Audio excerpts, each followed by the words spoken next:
Jambo FM. Laissons parler les gens. Une présentation de Michel Gachou. On ne peut en parler avec énergie sur Jambo FM. On ne peut ne pas aborder les sujets qui coiffent. On ne peut ne pas se fâcher face aux réalités qui nous entourent. Laissons parler les gens. Tous ces gens qui ont tué, ils ont pris goût de tuer. Tuer des gens pour s'enrichir ou tuer des gens pour aller au pouvoir, c'est pas une solution. Laissons parler les gens. La libre antenne de votre radio. Parlez sans tabou, sans se chausser. Percez et crevez l'abcès. C'est vous qui avez la parole. Pourquoi on n'interdit pas la circulation des armes sur le continent africain? Laissons parler les gens du lundi au vendredi sur Jambo FM. Laissons parler les gens. Une présentation de Michel Gachou.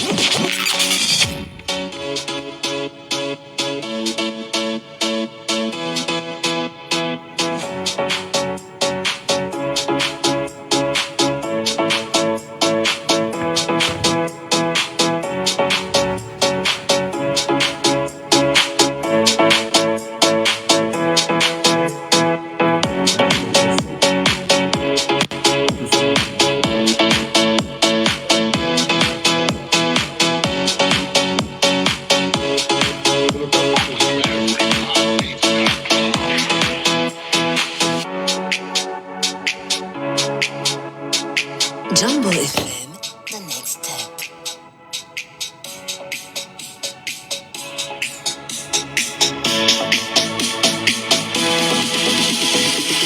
Jambo FM.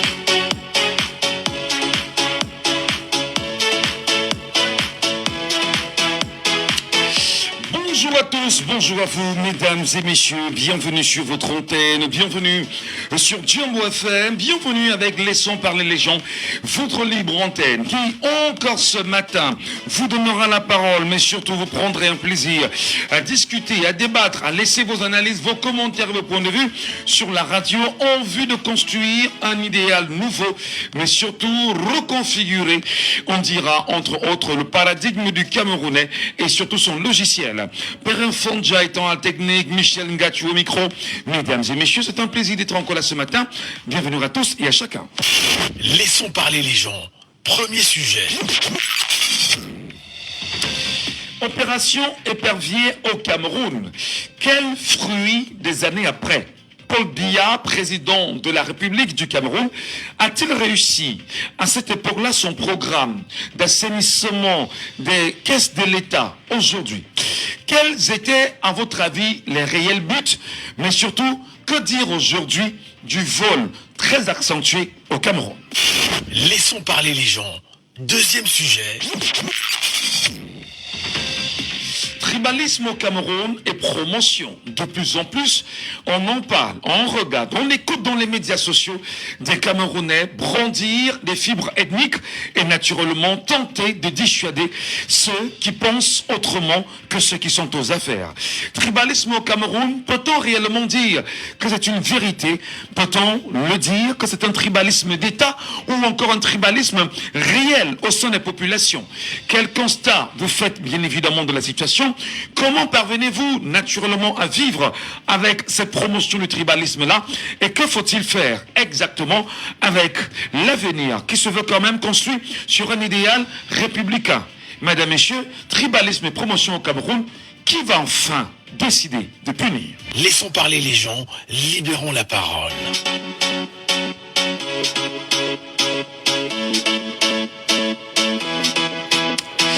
Bienvenue à tous, bienvenue à vous mesdames et messieurs. L'émission c'est Laissons parler les gens.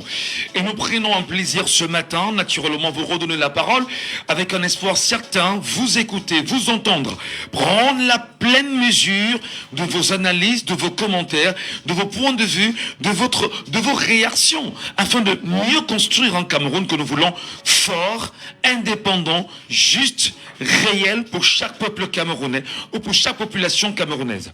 Parlons naturellement du premier sujet ce matin qui nous interpelle au plus profond de nous-mêmes.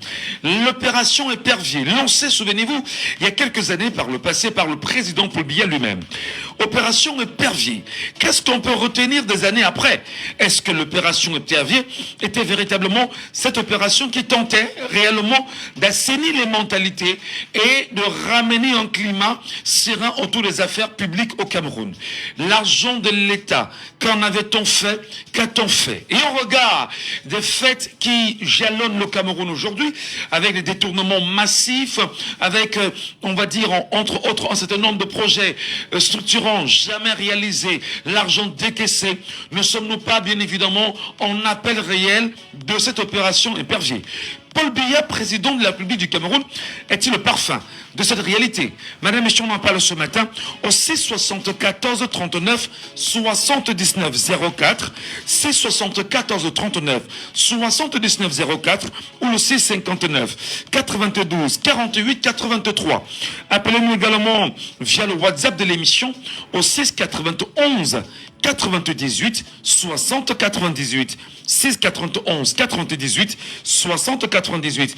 Et nous avons un premier auditeur en ligne ce matin, bien sûr, sur WhatsApp, qui nous appelle sur la question au 6 91 98 60 98. Alors bonjour. Oui, bonjour, monsieur Ngatou. Soyez les bienvenus, cher monsieur, sur votre radio. Nous sommes sur Djambo FM. C'est Bertrand. Oui. Alors, exactement. Nous revenons avec ce matin sur la table le bilan que les Camerounais devraient faire de l'opération Épervier, lancée, souvenez-vous, par Paul Biya, président de la République du Cameroun, en son temps en vue d'assainir à la fois les mentalités, les caisses publiques et lutter efficacement contre la corruption au Cameroun. Et surtout, on va dire, les détournements massifs. Quel bilan vous en faites aujourd'hui en tant que citoyen camerounais? Bertrand. Alors, Michel Ngatou, je vous remercie déjà ce matin de m'avoir passé la parole. Alors, j'aimerais que vous me laissiez un peu le temps parce que je n'ai pas pu intervenir pendant les semaines dans votre émission. Non, on ne peut pas avoir cette complaisance. Restez dans le sujet, s'il vous plaît, afin qu'on puisse bien avancer. Et ça nous permettra de bien faire. Je sais, mais bon, c'était une occasion de pouvoir m'exprimer aussi. Voilà, donc j'essaierai de faire un peu rapidement. Alors, avant de venir sur le dossier que vous prenez ce matin, j'aimerais bien parler des inscriptions sur les listes électorales parce que c'est très important. Alors, parce que moi, j'ai réussi à m'inscrire, alors pourquoi pas d'autres? Je suis en diaspora et je voulais appeler tous les Camerounais de la diaspora qui peuvent avoir tout ce qu'on demande, ça veut dire le passeport, la carte consulaire, la carte de séjour, la résidence, de faire les photocopies couleur et d'aller à l'ambassade pour se faire inscrire parce que ça ne prend pas du temps. Je l'ai fait, ça ne m'a même pas pris 10 minutes. Alors quand je suis arrivé là-bas, j'ai trouvé un monsieur, ça devait être un monsieur du MRC, qui s'occupait bien de ça et qui demandait qu'on relaie le message. Alors vous pouvez le faire. Alors si vous n'arrivez pas à le faire, si vous avez de la famille au pays, essayez de contacter les personnes qui sont au pays, dites-leur d'aller s'inscrire. Essayez aussi, parce que c'est très important, la tombola que M. Michel... J'aurais bien souhaité, Bertrand, je sais que l'information que vous passez est une information très importante d'ailleurs, mais restons d'abord dans le sujet du jour. Parce que les Camerounais ont fait la radio ce matin, parce qu'ils voulaient d'abord écouter cette information-là. On est dans un bilan de ce qu'on appelle l'opération Épervier au Cameroun. La question des inscriptions sur les listes électorales, très important d'ailleurs, on en reparlera. Nous sommes dans ce bilan, s'il vous plaît, allons-y rapidement. Alors, monsieur Ngatou, si vous me permettez, ça couvre tout ça, parce que c'est très important déjà. Donc, alors, pour parler de l'opération Épervier, je dirais que aujourd'hui, franchement, on ne peut pas dire que le bilan a été réussi au niveau de l'opération Épervier. Parce qu'on a certes des personnes qui sont en prison, mais qui n'ont jamais été condamnées pour quoi que ce soit, donc qu'on n'a jamais jugé, et qui n'ont jamais remboursé ce qu'on les accuse d'avoir volé. Donc là, au niveau de l'opération Épervier, on ne peut pas, moi particulièrement, je ne peux pas dire que c'est quelque chose de réussi. Et pour revenir à cela, je dirais que franchement, quand on veut construire un pays, on doit se mettre entièrement parce que construire un pays, c'est vraiment donner de son temps. C'est une mission. C'est une mission qui nous est affectée. Et vraiment, c'est exactement comme ce que vous êtes en train de faire. Je dirais que c'est pas une mission que vous l'avez pris comme ça. C'est vraiment spirituel. Parce qu'il y a des personnes qui le font spirituellement. Un président de la République ne vient pas comme ça. C'est de manière spirituelle.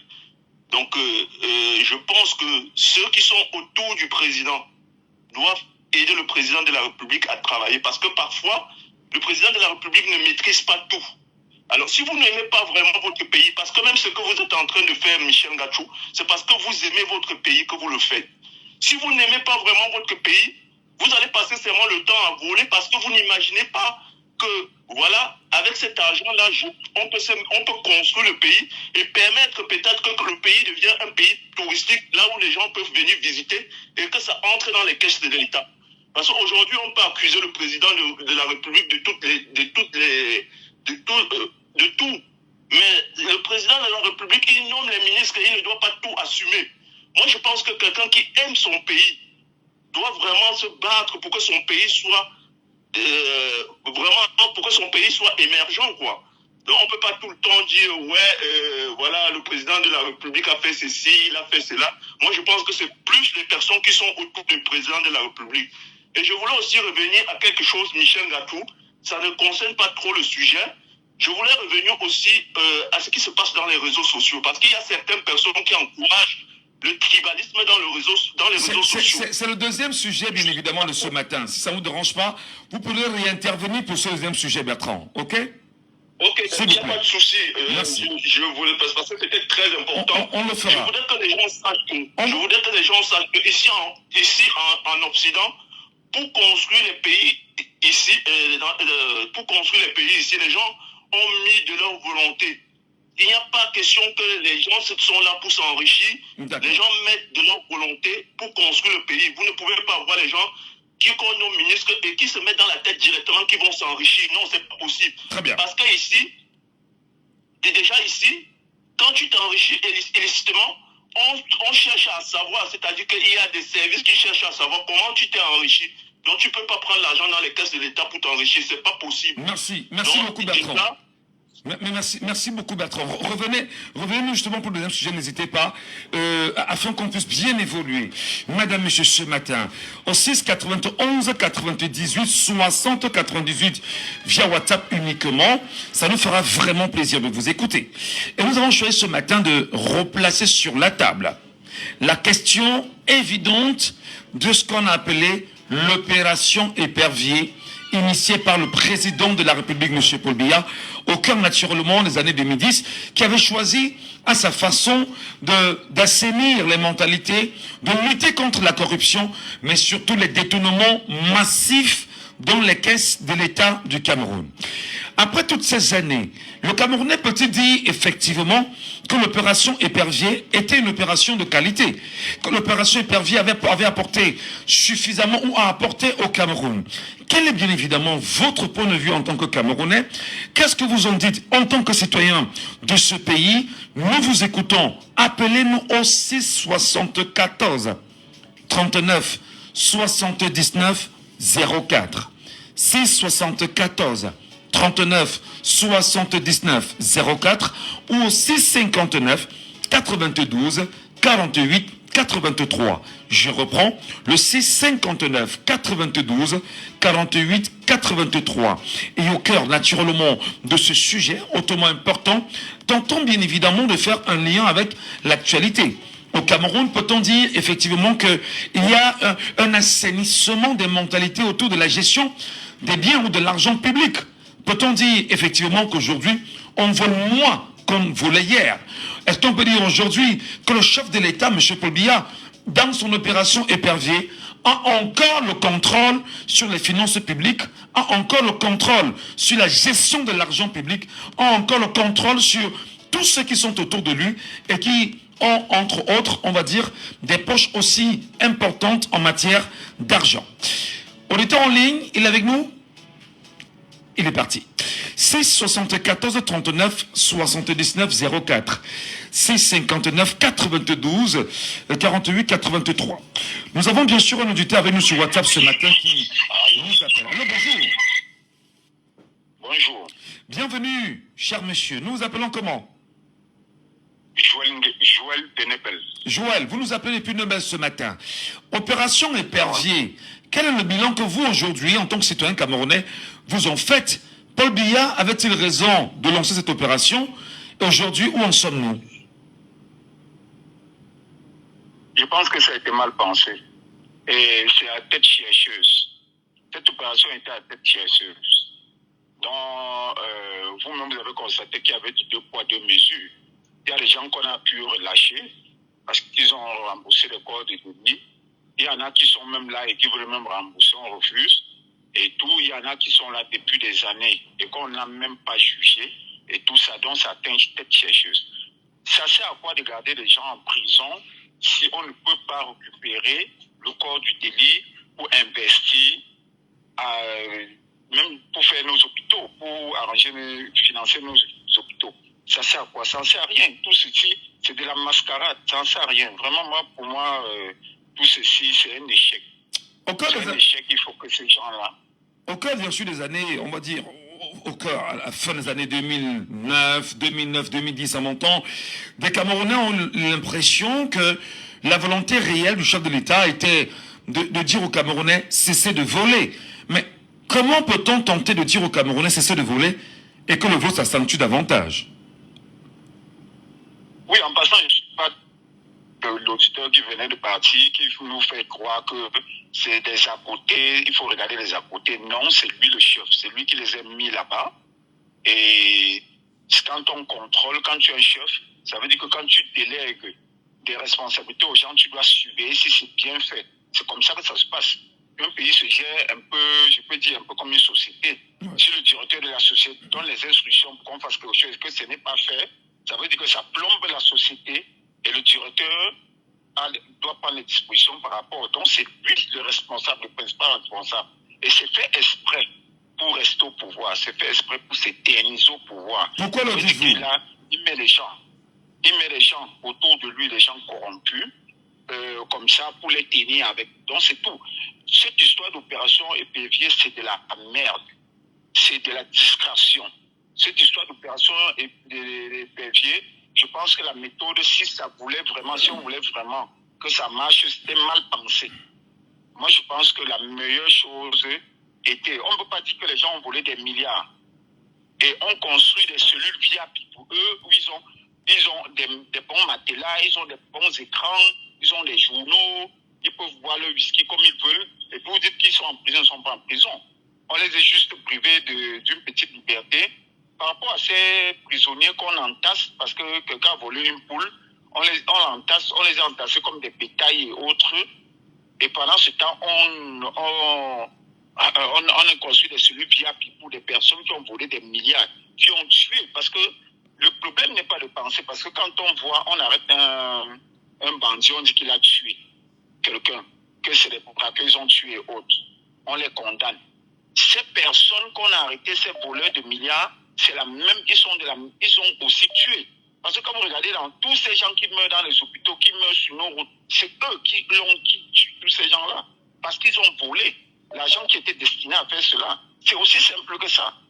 Mais ça, c'était de la discrétion que ces gens-là, vraiment, qu'on nous laisse avec cette histoire d'opération Épervier, ça n'a servi à rien.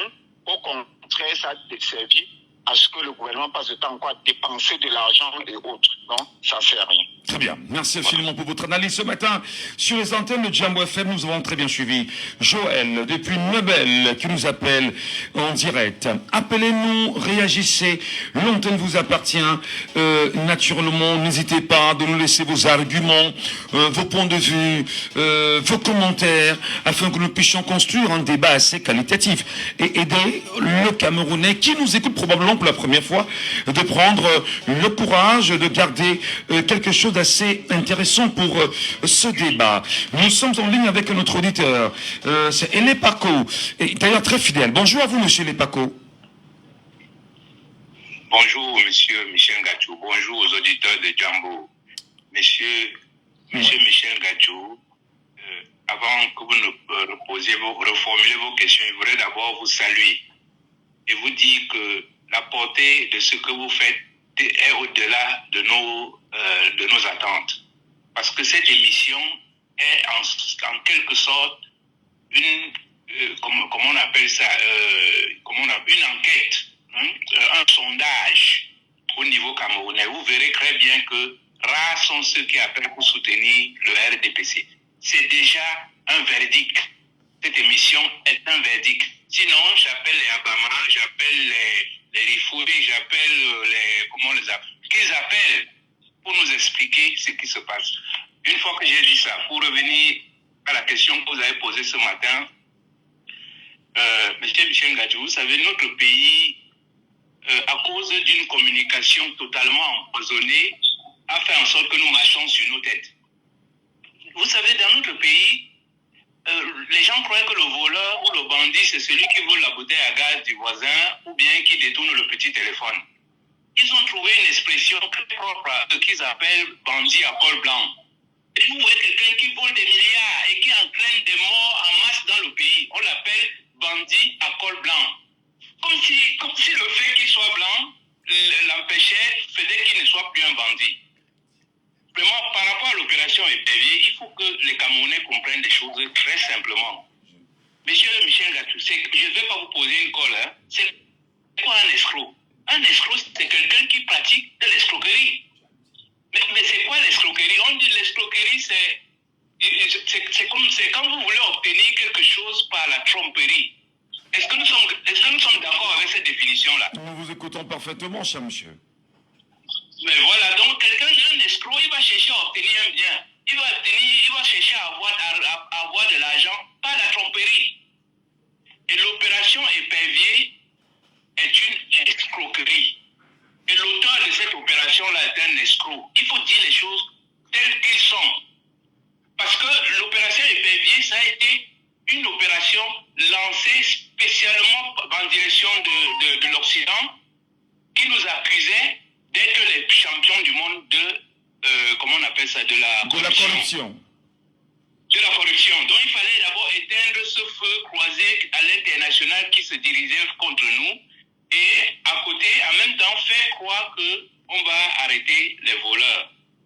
Monsieur Michel Gadjou, il faut que j'explique ce pan de l'histoire pour que les gens comprennent. Je vous ai dit, nous ne sommes pas un pays. Nous ne sommes pas. C'est pour ça qu'il nous faut une indépendance en 2025. Nous sommes un enclos colonial. Et ce que nous appelons monnaie, le franc CFA, n'est pas une monnaie. C'est un bon du trésor français. C'est pour ça que vous ne pouvez pas aller dans un pays échanger le franc CFA. Le seul pays qui peut vous échanger. Je vous dis, j'ai eu des contacts avec la diaspora en France. Et ils disent que même en France, vous allez dans une banque, on ne vous échange pas vos francs CFA parce que ce n'est pas une monnaie. Donc à partir de là, vous comprenez que toutes les sommes qui sont volées au Cameroun ne peuvent pas être transformées en monnaie étrangère sans l'accord de la France ou bien sans l'accord du trésor français. Je ne vous le souhaite pas, monsieur Gadjou, mais si vous réussissez à détourner 100 milliards au Cameroun, là, 100 milliards de francs CFA, vous ne pouvez rien faire de ça parce que personne ne va vous l'échanger. Mais par contre, si vous êtes un agent de la France, elle va vous échanger ça et va vous loger ça aux États-Unis, en France, à Francfort, je ne sais pas, au Japon, là où vous voulez. Donc, toutes les sommes détournées au Cameroun, le président Paul Biya le sait. Il sait que cet argent ne peut pas revenir puisque le trésor français a déjà transformé ça et a posé ça dans les comptes de ces gens-là en Europe. Il y a un exemple très concret que les Camerounais doivent voir. Notre compatriote qu'on a libéré dernièrement parce que, dit-on, il a versé 2 milliards ou 3 milliards. Mais je ne sais pas comment il s'appelle encore, le monsieur qui travaillait à la Société des eaux, là. Basile Tanganakuna. Voilà, Basile Tanganakuna. Voilà un cas concret de ce que vous appelez opération épervier. Voilà un monsieur qui a détourné près de 1000 milliards. Mais on l'accuse d'avoir détourné ou bien c'est 6 milliards ou 10 milliards. Et lui, il a remboursé 2 milliards. Et aujourd'hui, il a une vie de pacha en France. Une vie de pacha. Alors, qu'est-ce qu'il a remboursé? Faisons le bilan de l'opération épervier. Qu'est-ce que ça nous a apporté? escroquerie pur jus.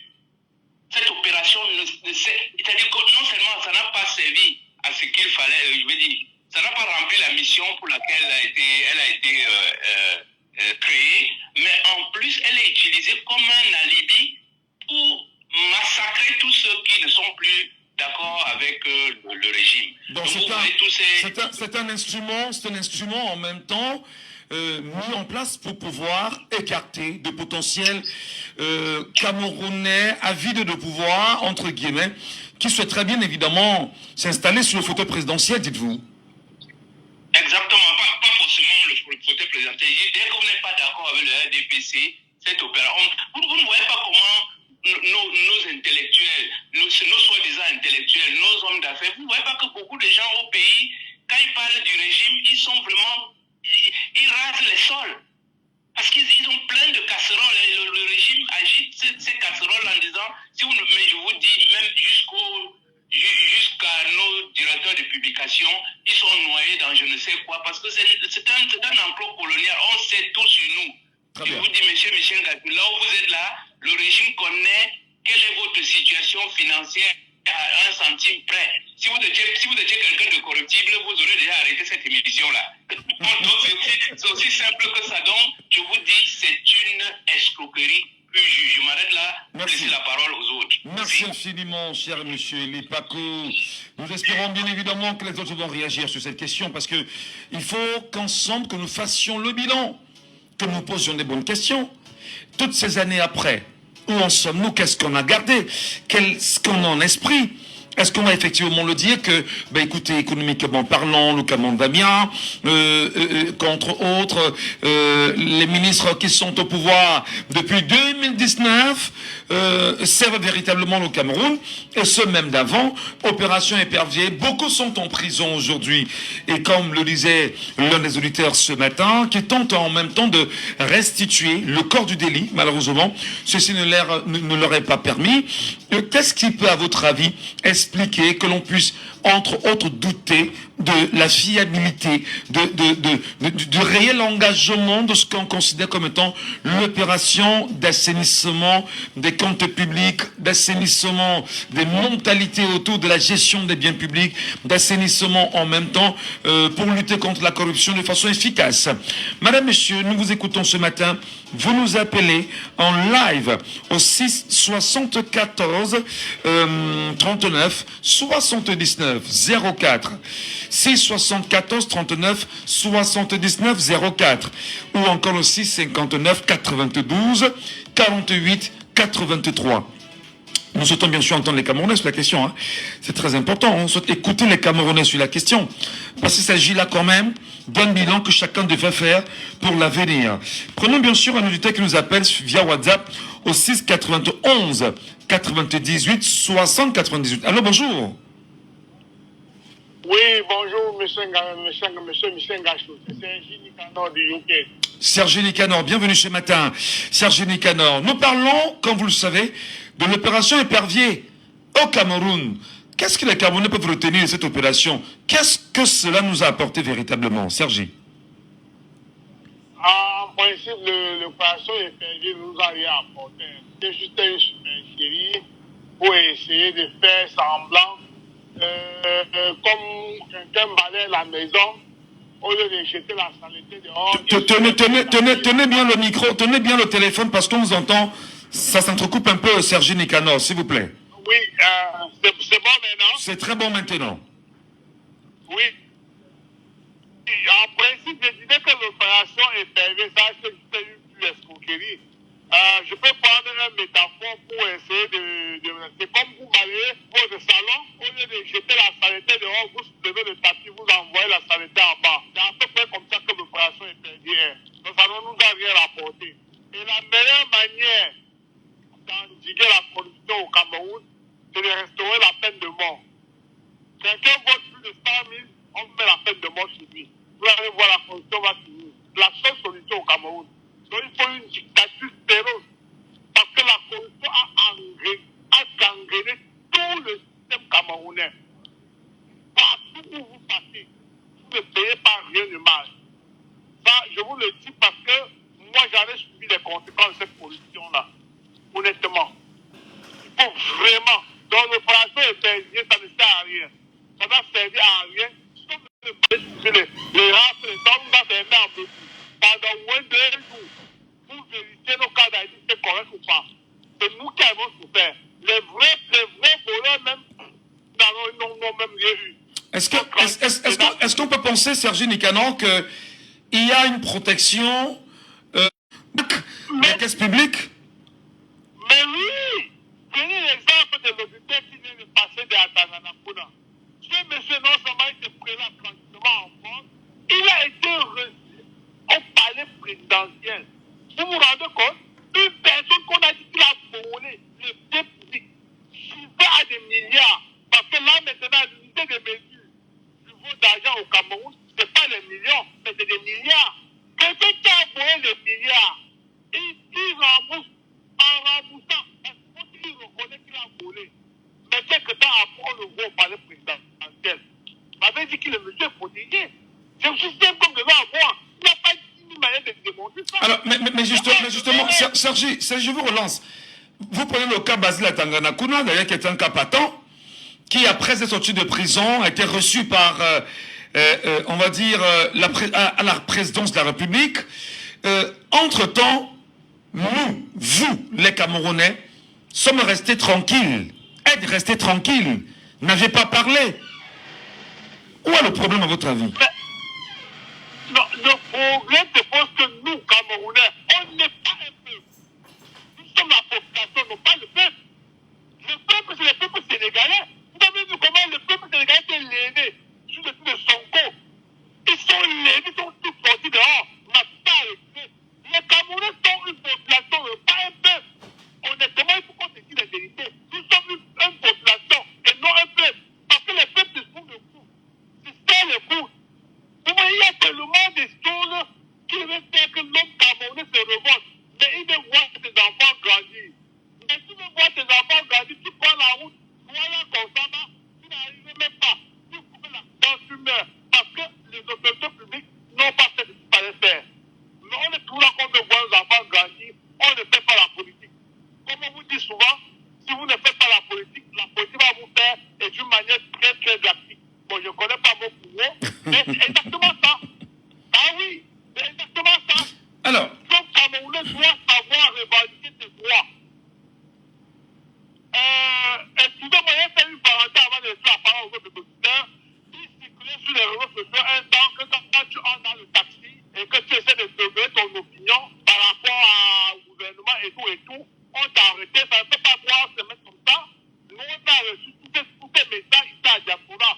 Que quand quelqu'un prend le taxi, il parle, il fait tranquille, sinon on va l'amener à Bonanjo. Vous voyez à quel niveau l'homme camerounais a peur. Vous croyez, moi, monsieur Gatouja, dans le taxi, je te donne mon opinion. Un civil qui ne sait d'où il sort, il dit qu'il va m'arrêter pour m'amener à Bonanjo parce que j'ai parlé de ce qui est vrai, pas que c'est le mensonge. Vous croyez que moi, je ne peux pas accepter ça? Franchement, nous, on n'est pas un peuple, monsieur Gassi, vous te dire la vérité. Le Cameroun n'est pas encore le sang. Je prends un exemple ici, monsieur Gassi. Ici, dans la diaspora, notre propre frère camerounais préfère traiter avec un étranger, soit ivoirien, tchadien, ghanéen, nigérien, qu'à son propre frère camerounais. Je vous le jure. C'est les conséquences que nous, on dit dans la diaspora. Alors, dites-moi comment on va aller contre ce gouvernement. Oh là là. C'est impossible. On peut y être ensemble. D'accord. Alors, on vous a compris. Donc, pour vous, l'opération Épervier n'a servi à rien. Voilà. Non, ça n'a rien du tout, rien du tout. Merci infiniment. Juste à camoufler les choses. Merci, bonne journée à vous. Merci, bonne journée à vous.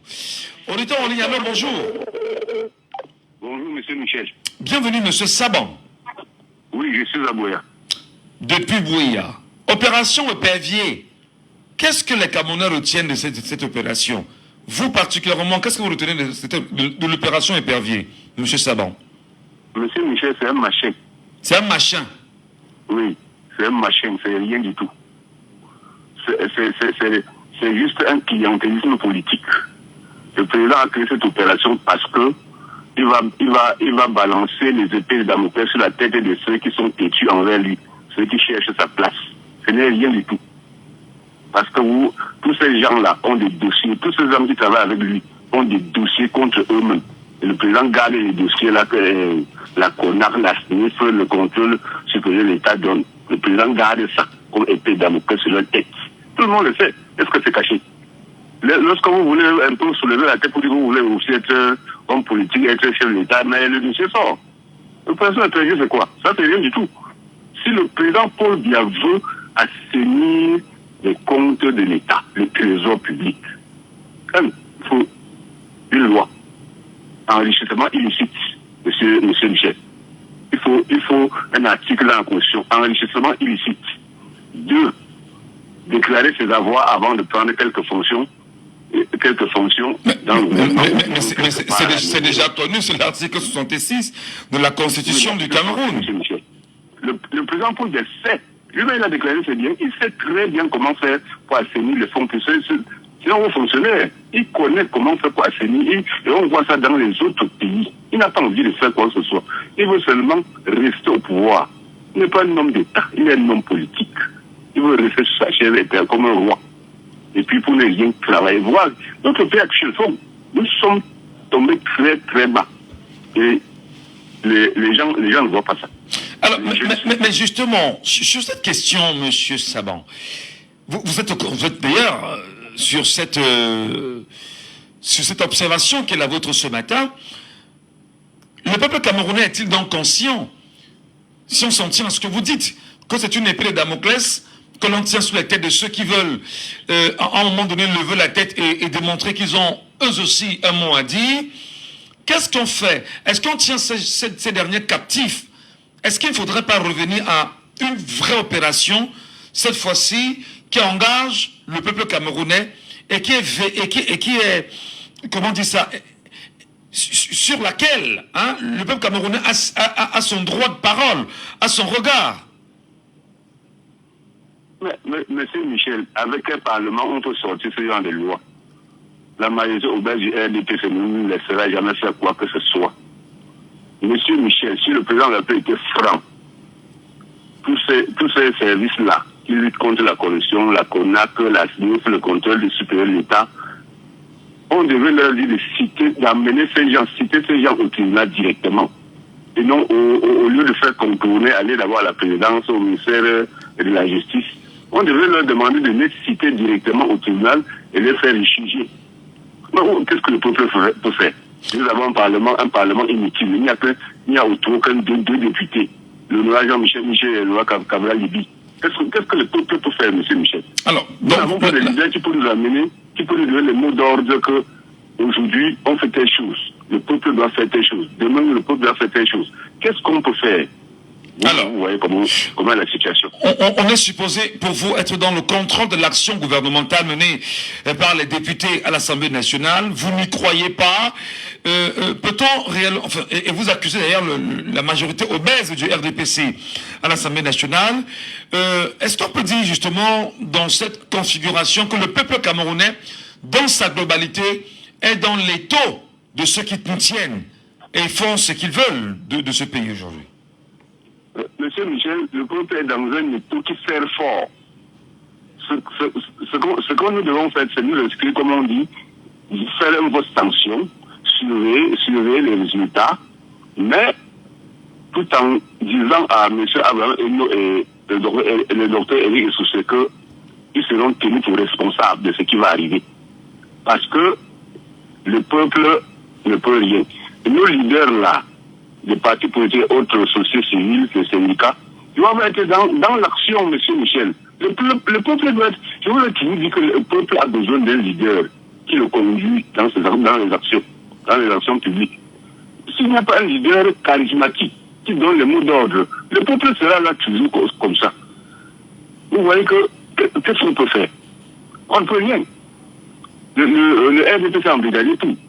Même les élections, je vous l'ai dit, dans une émission là, vous avez posé un sujet sur la table et vous avez dit que je serais très surpris de voir qu'on dépasse 8 millions. Vous allez voir à la fin. Ils vont vous dire qu'on n'atteint pas 8 millions. Et pourtant, nous voulons au moins 15 millions de votants. avec les cartes d'électeurs. S'il n'y a pas ça, le docteur Éric Soussé doit nous expliquer cela. Il doit expliquer ça au peuple, pourquoi est-ce qu'on atteint, malgré ce engouement, pourquoi est-ce qu'on n'atteint pas au moins 15 millions de votants. Très bien. C'est ça, M. Michel. Merci infiniment, M. Saban. Très bonne journée à vous. Et je rappelle en même temps que depuis 2006, cette opération épervier avait été d'ailleurs initiée et qui avait connu, on va dire, cette vaste opération judiciaire menée dans le cadre de la lutte anticorruption au Cameroun. On a eu des gens qui ont été condamnés. Ephraim Inouni avait été arrêté en 2012 dans le cadre de cette même opération, dont ce ministre et dirigeants d'entreprises publiques ont été arrêtés et condamnés. Alors, est-ce qu'on peut dire effectivement aujourd'hui que l'opération épervier a été d'un apport qualitatif au Cameroun? Auditeur, on y a le bonjour. Oui, bonjour M. Michel, c'est M. Fometti depuis Paris. Bienvenue M. Fometti. Peut-on bien évidemment dire qu'il y a eu opération épervier? Malheureusement, jusqu'à aujourd'hui, l'État du Cameroun n'a jamais dit aux Camerounais si l'argent a été récupéré ou pas. Commentaire. Waouh, M. Michel, ça me fait rigoler quand j'entends ça. Ça me fait rigoler. Parce que si vous voulez, pour moi, d'abord, le premier perviable, c'est d'abord M. Biya lui-même. Ah bon? C'est le premier. Et après, il a créé un truc pour régler ses comptes. Malgré que ces ministres ont fait des détournements, j'enrichis ce que M. Sabon a dit. Malgré que ces ministres ont fait des détournements, mais il a fait créer ce truc pour régler ses comptes à qui ose lorgner son fauteuil. Donc, il n'y a rien dedans. Parce que le premier perviable, c'est d'abord lui. C'est d'abord lui.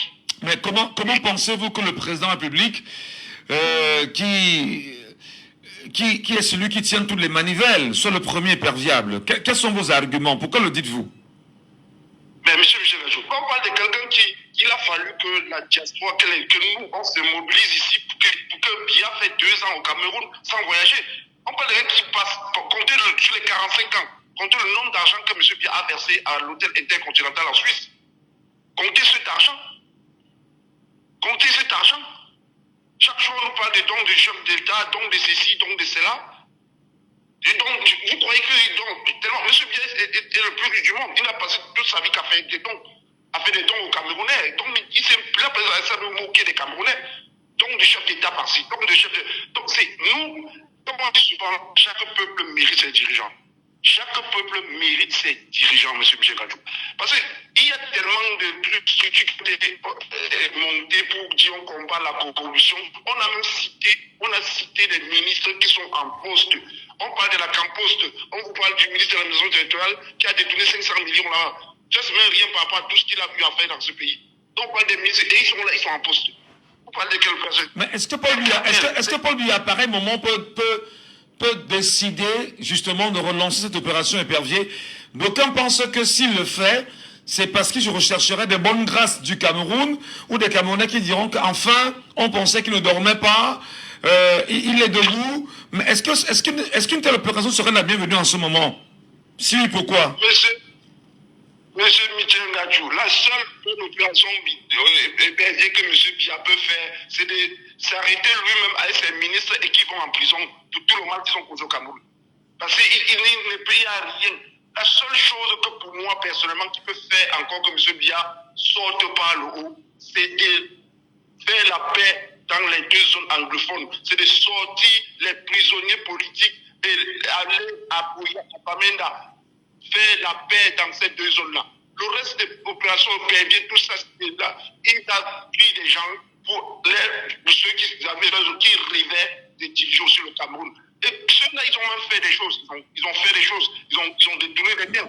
Mais c'est qu'à un moment, ils ont levé la tête. Le seul fait que Biya, pour moi, qu'un jour je pense que non, ça c'était un président du Cameroun, c'est d'aller faire la paix dans là où il écrit cette sale guerre qui tue, qui envoie les Camerounais sans te tuer là-bas. C'est le seul truc qui peut le sortir vers le haut. Le reste, c'est il va dans la poubelle. Pour moi, il va dans la poubelle.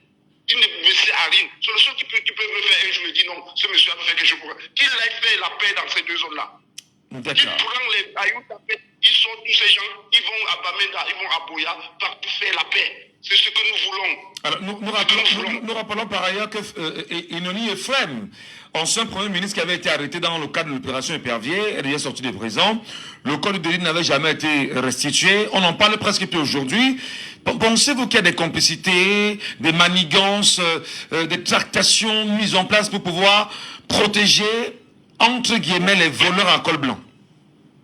Mais monsieur Bia, il y a monsieur Edmond Kambia, qui avait fait ce qui avait parlé du dernier directeur du chantier naval, qui est Cameroun, dernier directeur productif qui a rapporté l'argent au chantier naval, qui était efficace, juste pour des raisons, parce qu'on le prétendait être ministre, premier ministre.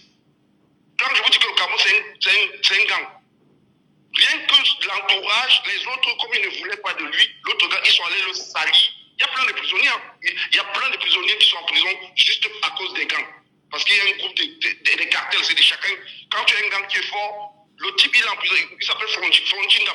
Dernier directeur du chantier naval camerounais, productif. Donc celui qui a encore fait bénéficier le champion. Après on a eu des autres directeurs du chantier naval qui étaient des expatriés qui n'ont rien apporté au Cameroun. Mais le dernier directeur du chantier naval productif est en prison juste par haine et par jalousie des autres qui ne voulaient pas. Donc on est dans un cartel. Et les plus forts, c'est maintien.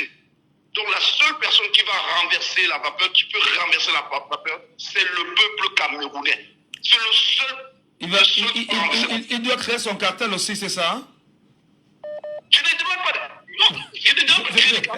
Je demande, le peuple doit créer son cartel pour pouvoir bousculer le cartel au pouvoir, c'est ça? Mais le cartel du peuple, c'est quoi? C'est des sunnis, c'est des sorties. C'est des sorties, c'est tout. Regardez combien ils meurent. Regardez un peu. Regardez ce qui se passe. Je vois ici la nationale, Babsam Douala. Regardez cette route. Regardez cette route. Comme d'autres routes, hein, parce qu'il ne faut pas que ici, on va dire c'est marrant. Regardez ça. Nous, ici, on voit ça. On se cache même. Regardez cette route. Les gens pour les Douala, Babsam ont fait plus de 7 heures de route. Les Camerounais payent leur mort, M. Michel. Combien de Camerounais savent qu'ils payent la route sur laquelle ils roulent? Combien de Camerounais le savent? Il va te dire, pourtant quand il paye son billet, son ticket pour voyager, il a l'argent de l'entretien de ces routes qu'il donne. Mais est-ce qu'ils le savent? Est-ce qu'ils savent qu'ils peuvent revendiquer cela? Pour moi, il faut paralyser cette route. Il faut paralyser ça jusqu'à ce qu'ils construisent des routes. Vous ne pouvez pas payer votre mort tous les jours. C'est quoi ce peuple, M. Michel? Vous payez votre mort tous les jours. Vous demandez aux Camerounais de paralyser la route de Douala Bafoussam, c'est ça? Vous voulez bien évidemment mettre les gens en danger, hein? Mais M. Michel, combien de Camerounais sont morts pour rien sur cette route? C'est ce qu'il faut. Qu'est-ce qu'il faut une vie? Qu'est-ce qu'il faut une vie, M. Michel? Il faut paralyser tous ces trucs pour qu'ils construisent des routes. Non. Les gens sont là, ils se lamentent. Mais ils se lamentent de tous les jours. C'est quoi ça? C'est assez violent quand même de dire qu'il faut paralyser une route quand même. Les gens qui sont morts, nous sommes d'accord, mais demander aux Camerounais de paralyser une route, ce ne serait pas aider les Camerounais à pouvoir rallier une ville à une autre.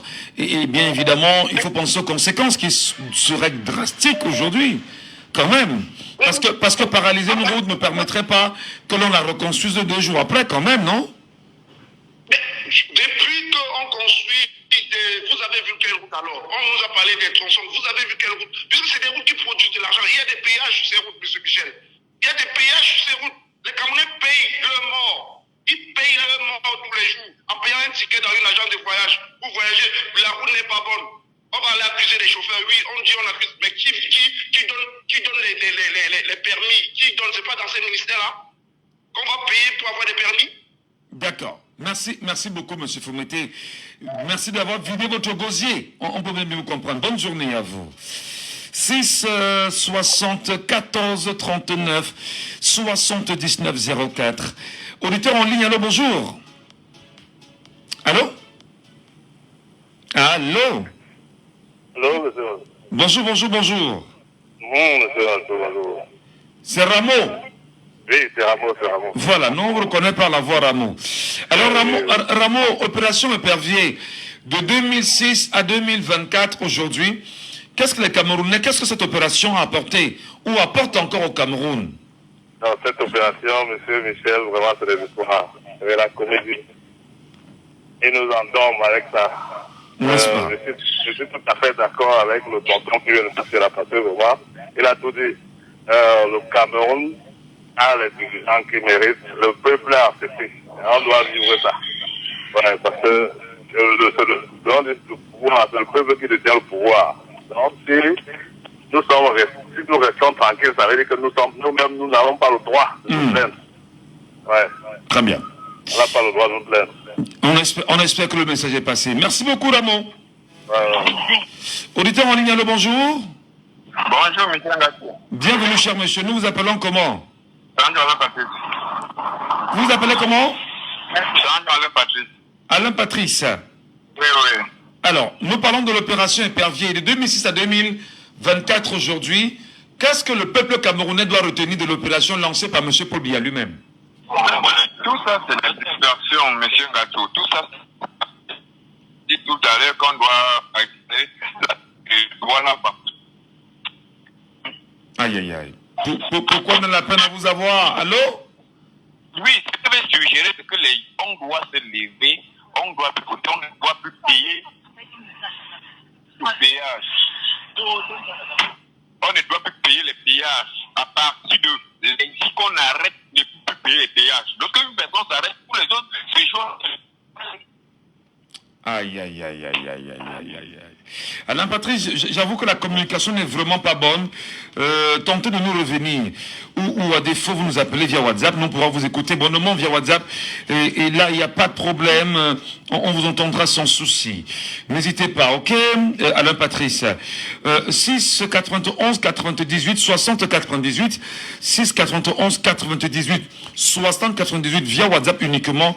Vous pourrez nous avoir. Prenons l'auditeur avec nous en ligne. Allô, bonjour. Bonjour. Bonjour, bienvenue, cher monsieur. Bonjour. Nous vous appelons comment? Adrien depuis Kribi. Adrien depuis Kribi, de plus en plus présent sur nos antennes. Merci beaucoup. Nous parlons bien sûr de l'opération Épervier. Adrien, qu'est-ce que toi, en tant que citoyen camerounais, tu retiens de cette initiative de M. Paul Biya lui-même? Merci d'avoir me passé la parole. Baissez le volume de votre radio. Mettez-vous où on peut vous écouter sans problème. Et rapprochez le téléphone de la bouche, s'il vous plaît.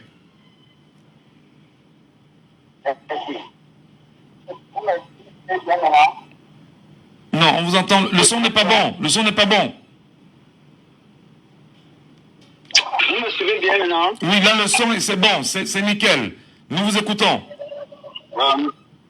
Merci, mon frère, de m'avoir passer la parole ce matin avec beaucoup d'insistance depuis hier pour l'avoir. Ce n'est pas facile. Je crois que la ligne est tellement chargée de la qualité de vos programmes. Nous vous encourageons. Ce que je dis pour l'opération Épervier ce matin, nous constatons que c'est juste une institution pour enrichir le fonds public comme d'habitude au Cameroun. La première est que ces institutions ne nous apportent du tout rien. L'opération Épervier au Cameroun n'est qu'une histoire qui est à l'image de notre gouvernance. Si M. Biya veut démontrer aux Camerounais que l'opération Épervier avec toutes les autres solutions mises en place pour pouvoir traquer les bandits à col blanc, comme lui m'a si bien dit. Et il nous arrête d'abord ces bandits de Covid-Gate et Kangate. Parce que les dossiers de Covid-Gate et Kangate sont posés sur sa table, il est de cela que il est resté bouche cousue. Parce qu'il crée une institution, c'est lui qui tient le commande. Comme on dit souvent, on donne la chèvre à quelqu'un et on arrête la corde. Nous constatons que toutes ces institutions n'est pas à l'image de la gouvernance de M. Biya. Alors ça ne nous avantage pas. Beaucoup sont arrêtés et se mis en prison et un beau jour on nous dit que tout a été acquitté. Alors le code de délit n'est jamais remboursé sur ces arrestations de détournement de deniers publics. Nous pensons humblement que si il nous aide Et il peut croire à un certain moment que ces institutions sont en amont sensible et lutte contre le détriment des derniers publics. Après ça, après avoir arrêté ces bandits à peau blanche, ces personnes peuvent bien que rembourser le code des délits. En les emprisonnant, finalement, ça ne fait même à rien parce que restent avec le code des délits des derniers publics quand on les arrête pas. C'est pour ça que nous pensons qu'elle est nulle et nulle. Ça ne rapporte rien aux Camerounais. D'accord. Pour vous, ça ne rapporte rien aux Camerounais. Allô, Adrien? Oui, monsieur, je suis avec vous. Pour vous, ça ne rapporte rien aux Camerounais parce que le code du délit n'est pas restitué. Bon, bien évidemment. D'accord. Merci beaucoup, Adrien, depuis Kribi. Bonne journée à vous. Auditeur en ligne, allô, bonjour. Bonjour Michel. Bienvenue, Raoul. Merci bien Michel. Sur la table ce matin, nous parlons de l'opération Épervier 2006-2024. Paul Biya, président de la République du Cameroun, dit assainir les mentalités autour de la corruption. Quel bilan vous en faites-vous? Un bilan très négatif. Ça, c'est de l'entourloupe. C'est la plus grande frappe que le Cameroun ait jamais eue. L'opération Épervier.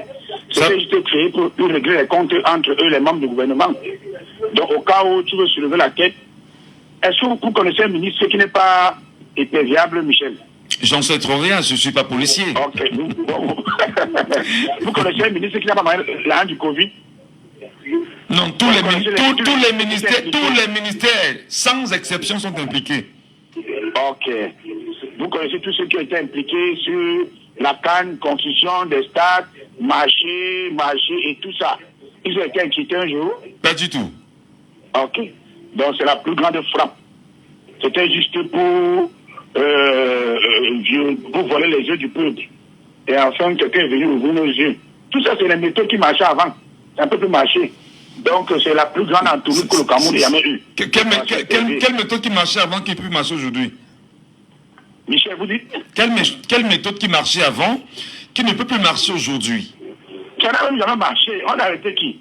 Tout ce qu'on a arrêté, c'est les innocents. Vous croyez qu'on a arrêté? On a arrêté quelqu'un aujourd'hui, il remet le code du délit. Le lendemain, le roi le reçoit pour le féliciter. Vous croyez que, monsieur Michel, ça fait rire, mais c'est une réalité. Nous avons été trop bêtes avant. Trop bêtes. Quand on pense ce qui s'est passé avant, au moment de Dieu, on ne peut que rire. En fait, le RDPC nous a beaucoup fait du mal. En fait, quand vous parlez de la route de Douala-Bafoussam, là, mais vous croyez que normal, on était dans un pays normal. Si on était vraiment des gens conscients, c'est que cette route n'est pas barrée. C'est que au niveau de Lumna, ils vont barrer la route. Vous avez vu peut-être dans un autre pays où il y a un accident, peut-être comme ça s'est passé en Djungo. Dernièrement là, les populations de Banga seront sorties et barrer la route. Que tant qu'on ne repart pas le tronçon, rien ne peut plus passer. Et en fait, quand ils font ça, l'homme prend le relais. Et quand l'homme prend le relais, Djombe prend le relais. C'est comme ça que ça se passe dans un pays normal où il y a du peuple. Visiblement, vous voulez soulever le pays, hein? Monsieur Michel, ce n'est pas soulever le pays. Mais quand vous amplifiez une telle communication, les Camerounais qui sont sur cet axe routier peuvent se lever et commencer à barrer les routes. Et pourtant, penser aux conséquences aussi. Non, je vous donne un exemple, je ne vous coupe pas. Quand il n'y a pas la lumière d'un quartier, quand on bat la route, la sonnette ne rétablit pas rapidement. Moi, je vous donne un exemple. Est-ce que vous pensez que pour tout avoir, il faut toujours avoir un soulèvement populaire pour tout avoir, pour obtenir ce que vous voulez en tant que peuple? Quand on a un gouvernement délinquant, quand on a un gouvernement que depuis plus de 42 ans, ils n'ont rien fait. Vous voulez qu'on utilise quelle méthode? On part tout dans la paix et dans la paix et dans la transparence. C'est ce que vous voulez? Monsieur Michel, c'est très grave. L'un n'est plus la paix et la transparence. Il faut danser le son qu'ils ont mis. C'est ça qu'on doit faire maintenant. Bonne émission, monsieur Michel. Merci infiniment, cher monsieur. Merci à vous. Très bonne journée. Merci. Raoul depuis Edea. Merci. Allez, madame, monsieur, retour en studio. Nous sommes avec vous sur Jumbo FM, mesdames et messieurs. Dans un instant, nous allons passer au deuxième sujet de ce matin. Mais surtout, nous disons merci à tous et à chacun. Il y a un auditeur en ligne d'abord. On le prend d'abord. Allô, bonjour. Bonjour, monsieur le communicateur 100% de Jumbo FM. Bonjour, papa fidèle. Vous allez bien? Non, très très bien, comme le Cameroun, mon frère. D'accord. Alors, papa Fidèle, nous espérons que vous comprendrez dans le sujet de ce matin. Nous parlons de l'argent que les gens volent au Cameroun. Hein? Et que Paul Biya, depuis 2006, a dit qu'il a lancé l'opération Épervier pour les arrêter. Alors, nous, on veut bien savoir, après toutes ces années, qu'est-ce que le Cameroun a gagné? Est-ce qu'on vous a dit un seul jour qu'on a au moins récupéré l'argent que ces derniers ont volé? Monsieur le communicateur sans frontières de Ndiabo FM. Oui, papa. L'opération Épervier de Hong Kong au Cameroun qui contrôle les membres du gouvernement. Ça veut dire quand tu lèves la tête, on frappe. Hein? Oui. Il n'y a pas seulement l'opération Épervier, il y a la police des polices qui contrôle les hommes de la société. Que si on voit, je vais vous dire quelque chose. Les gens, beaucoup de ministres ne vont pas aux cérémonies dans leur village parce qu'ils ne veulent même pas s'asseoir même table avec ceux qui lèvent la tête du Cameroun.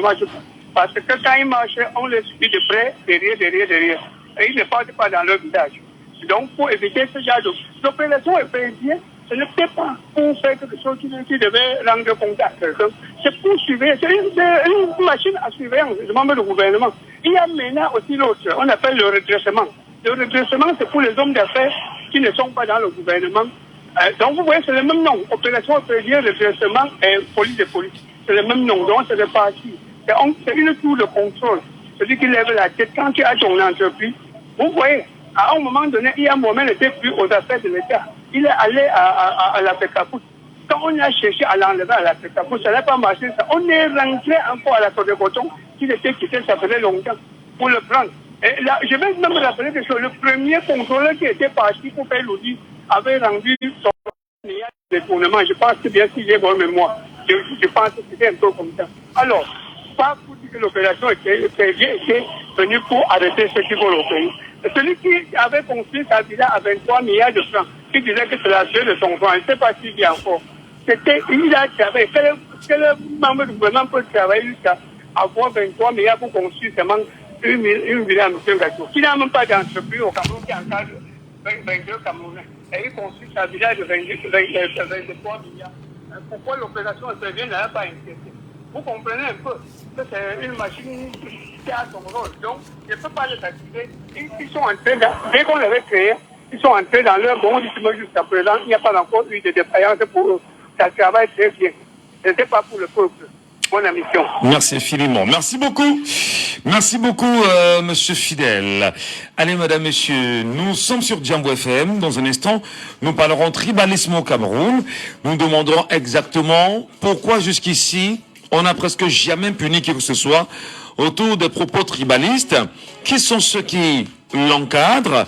Et bien évidemment, comment peut-on rentrer dans une promotion réelle de cet état des choses autour d'une société camerounaise? Laissons parler les gens. Deuxième sujet. Tribalisme au Cameroun, mesdames et messieurs, bienvenue à tous, bienvenue à chacun. Nous tentons bien évidemment ce matin d'en parler. Quel regard vous y jetez et comment appréciez-vous le fait que les Camerounais aujourd'hui, sur les réseaux sociaux, dans les rues, à certains endroits quand même du Cameroun, brandissent toujours la fibre ethnique. Tribalisme au Cameroun, au moment où nous sommes bien sûr en République, comment revenir à un climat de sérénité? Qui sont ceux qui sont d'ailleurs à l'origine de ce tribalisme au Cameroun? Comment l'évacuer, comment vivre en toute fiabilité, en toute sécurité, sans prendre en compte ces relents de repli identitaire au Cameroun. Madame, messieurs, nous en parlons avec fierté sur notre antenne ce matin, mais surtout nous mettons le doigt dans la fourmilière ou le pied dans la fourmilière afin de comprendre les avis des uns et des autres, comme le veut la tradition sur notre antenne, au cœur de la libre antenne. Laissons parler les gens, libérons la parole.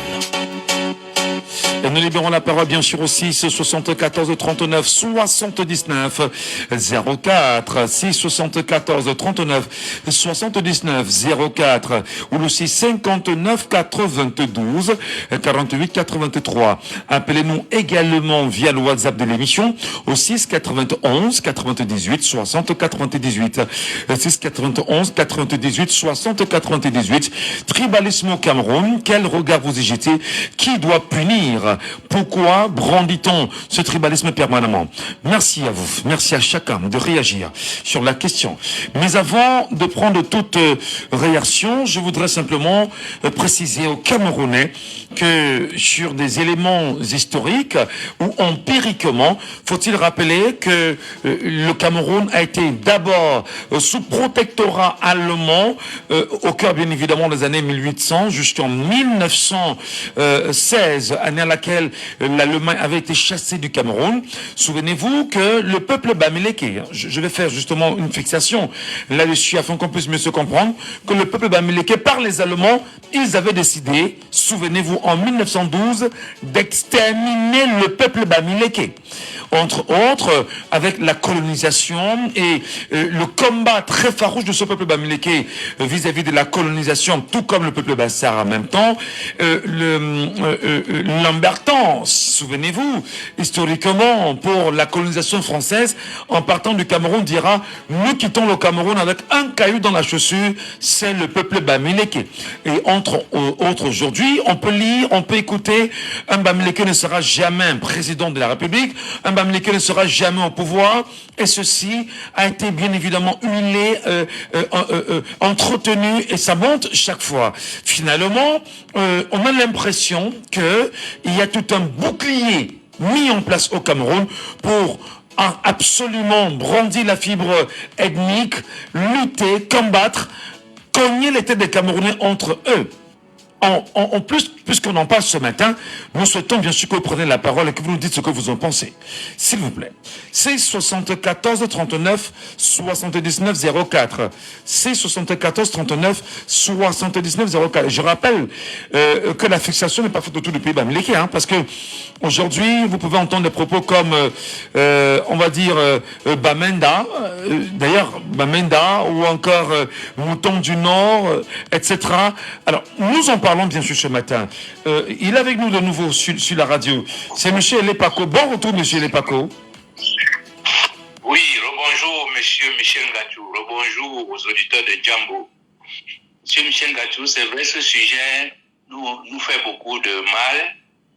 Je veux dire sur le plan de la communication, parce que dans la réalité, je vous ai dit, quand vous achetez votre poisson en route, vous achetez votre beignet, vous vous arrêtez dans une gargote pour manger quelque chose et tout, vous ne demandez pas si le servant ou celle qui est là est Basta ou Aoussa ou je ne sais quoi. Mais dans l'expression publique, ou bien dans le, comment on appelle ça, dans le ressentiment, puisque je vous ai déjà dit, les médias sont devenus la première puissance, le premier pouvoir. Donc nous avons tendance à l'ignorer. C'est-à-dire que vous pouvez prendre un phénomène qui vaut 1%. Vous le mettez dans les médias, ça devient 100%.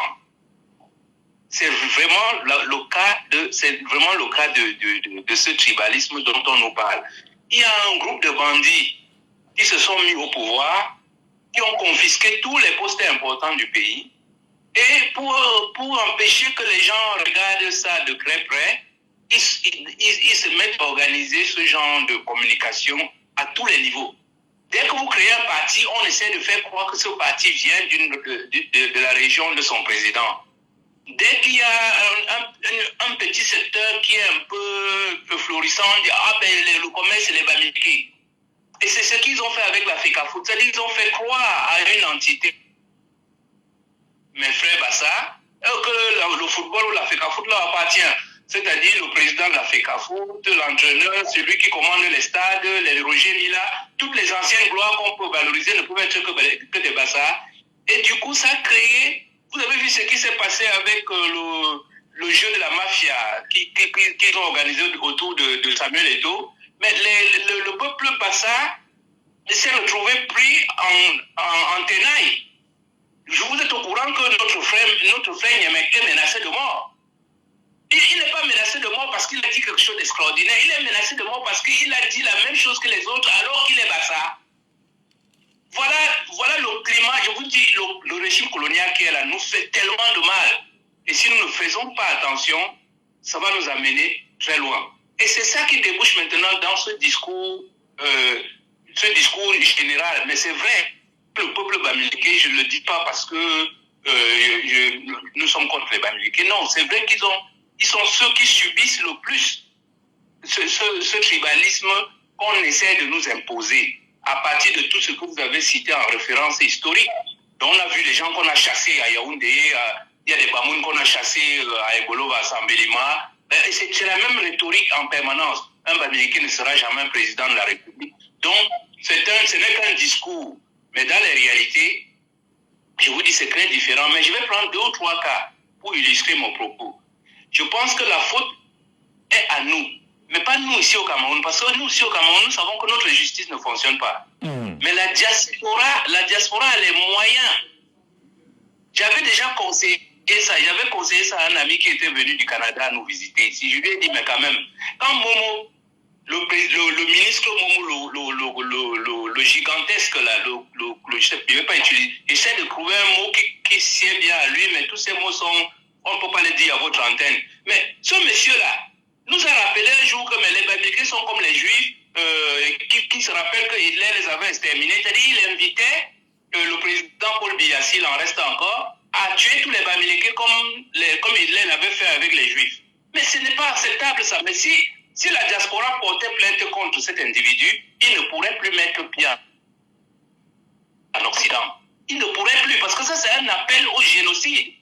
Et vous voyez que comme on n'avait rien fait vis-à-vis de Momo, on a vu sur le réseau récemment, moi j'ai reçu ça dans mon inbox, une de nos jeunes consoeurs là, il y a une jeune Camerounaise là, qu'on avait chassée d'ici parce qu'elle ne payait pas son loyer, on l'a chassée. Elle est partie se réfugier en France.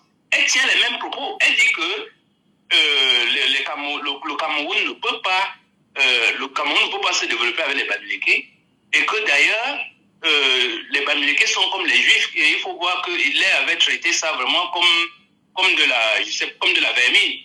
Donc vous voyez que comme on n'avait rien fait avec Momo, c'est la récidive. Le 3e cas, c'est celui de mon frère Elie Bilobé.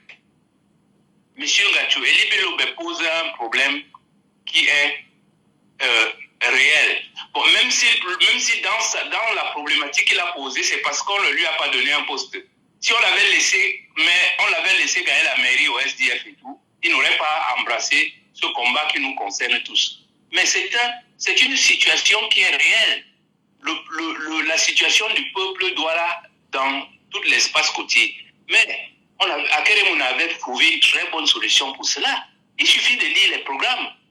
Je vous dis, quand nous allons changer notre pays, même les Douala seront les premiers à être contents de la façon dont notre pays va se développer. Parce qu'on va trouver une architecture économico-culturo-sociale pour permettre la vie, comment dire, de remettre la structure de la royauté Douala dans cette région-là, sans pénaliser qui que ce soit, sans dire aux gens rentrez chez vous, bien vous avez acheté nos terrains et tout. Ça n'a aucun sens. Et c'est ça qui amène Elie Bilobé aujourd'hui à se déverser contre une tribu comme si les Bamileke n'étaient pas venus ici chez nous, est-ce que Douala serait développé? Si on peut dire que Douala est développé, parce que bon, ça c'est un autre sujet. Douala comment on appelle ça? C'est une latrine à ciel ouvert. On ne peut pas avoir une ville sans ce qu'on appelle les canalisations des déchets. Nous vivons sur nos déchets à Douala. Chacun a son petit puits là derrière qui est un fermenteur de microbes. Donc, voilà. Donc, il y a tellement à dire là-dessus, mais je dirais simplement que la faute, c'est à nous. Nous, ici au Cameroun, parce que nous ne portons pas plainte. Même si on portait, ça ne marcherait pas. Mais la diaspora a plus de moyens.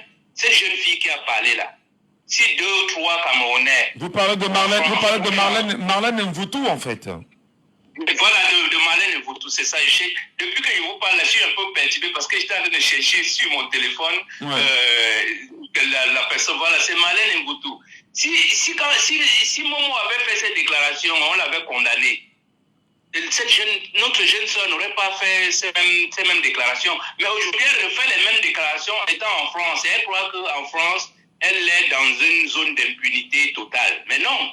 Si nos frères, là, comment on l'appelle, les Kamites, je ne sais pas, les Betty, les Kamites, ils ont des noms extraordinaires là-bas et tout. Mais ils constituent tout simplement un dossier, ils vont porter plainte dans dans un commissariat ou bien à la justice, ou je ne sais pas où on porte plainte là-bas.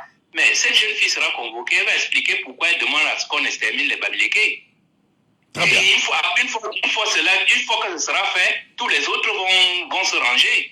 Parce qu'on n'appelle pas au génocide d'un peuple comme ça en toute impunité. Voilà, merci beaucoup.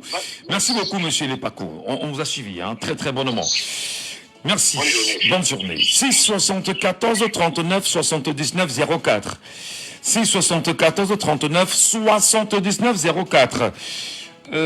Auditeur en ligne, allô, bonjour. Bonjour. Allô, bonjour. Bonjour. Nous vous appelons comment?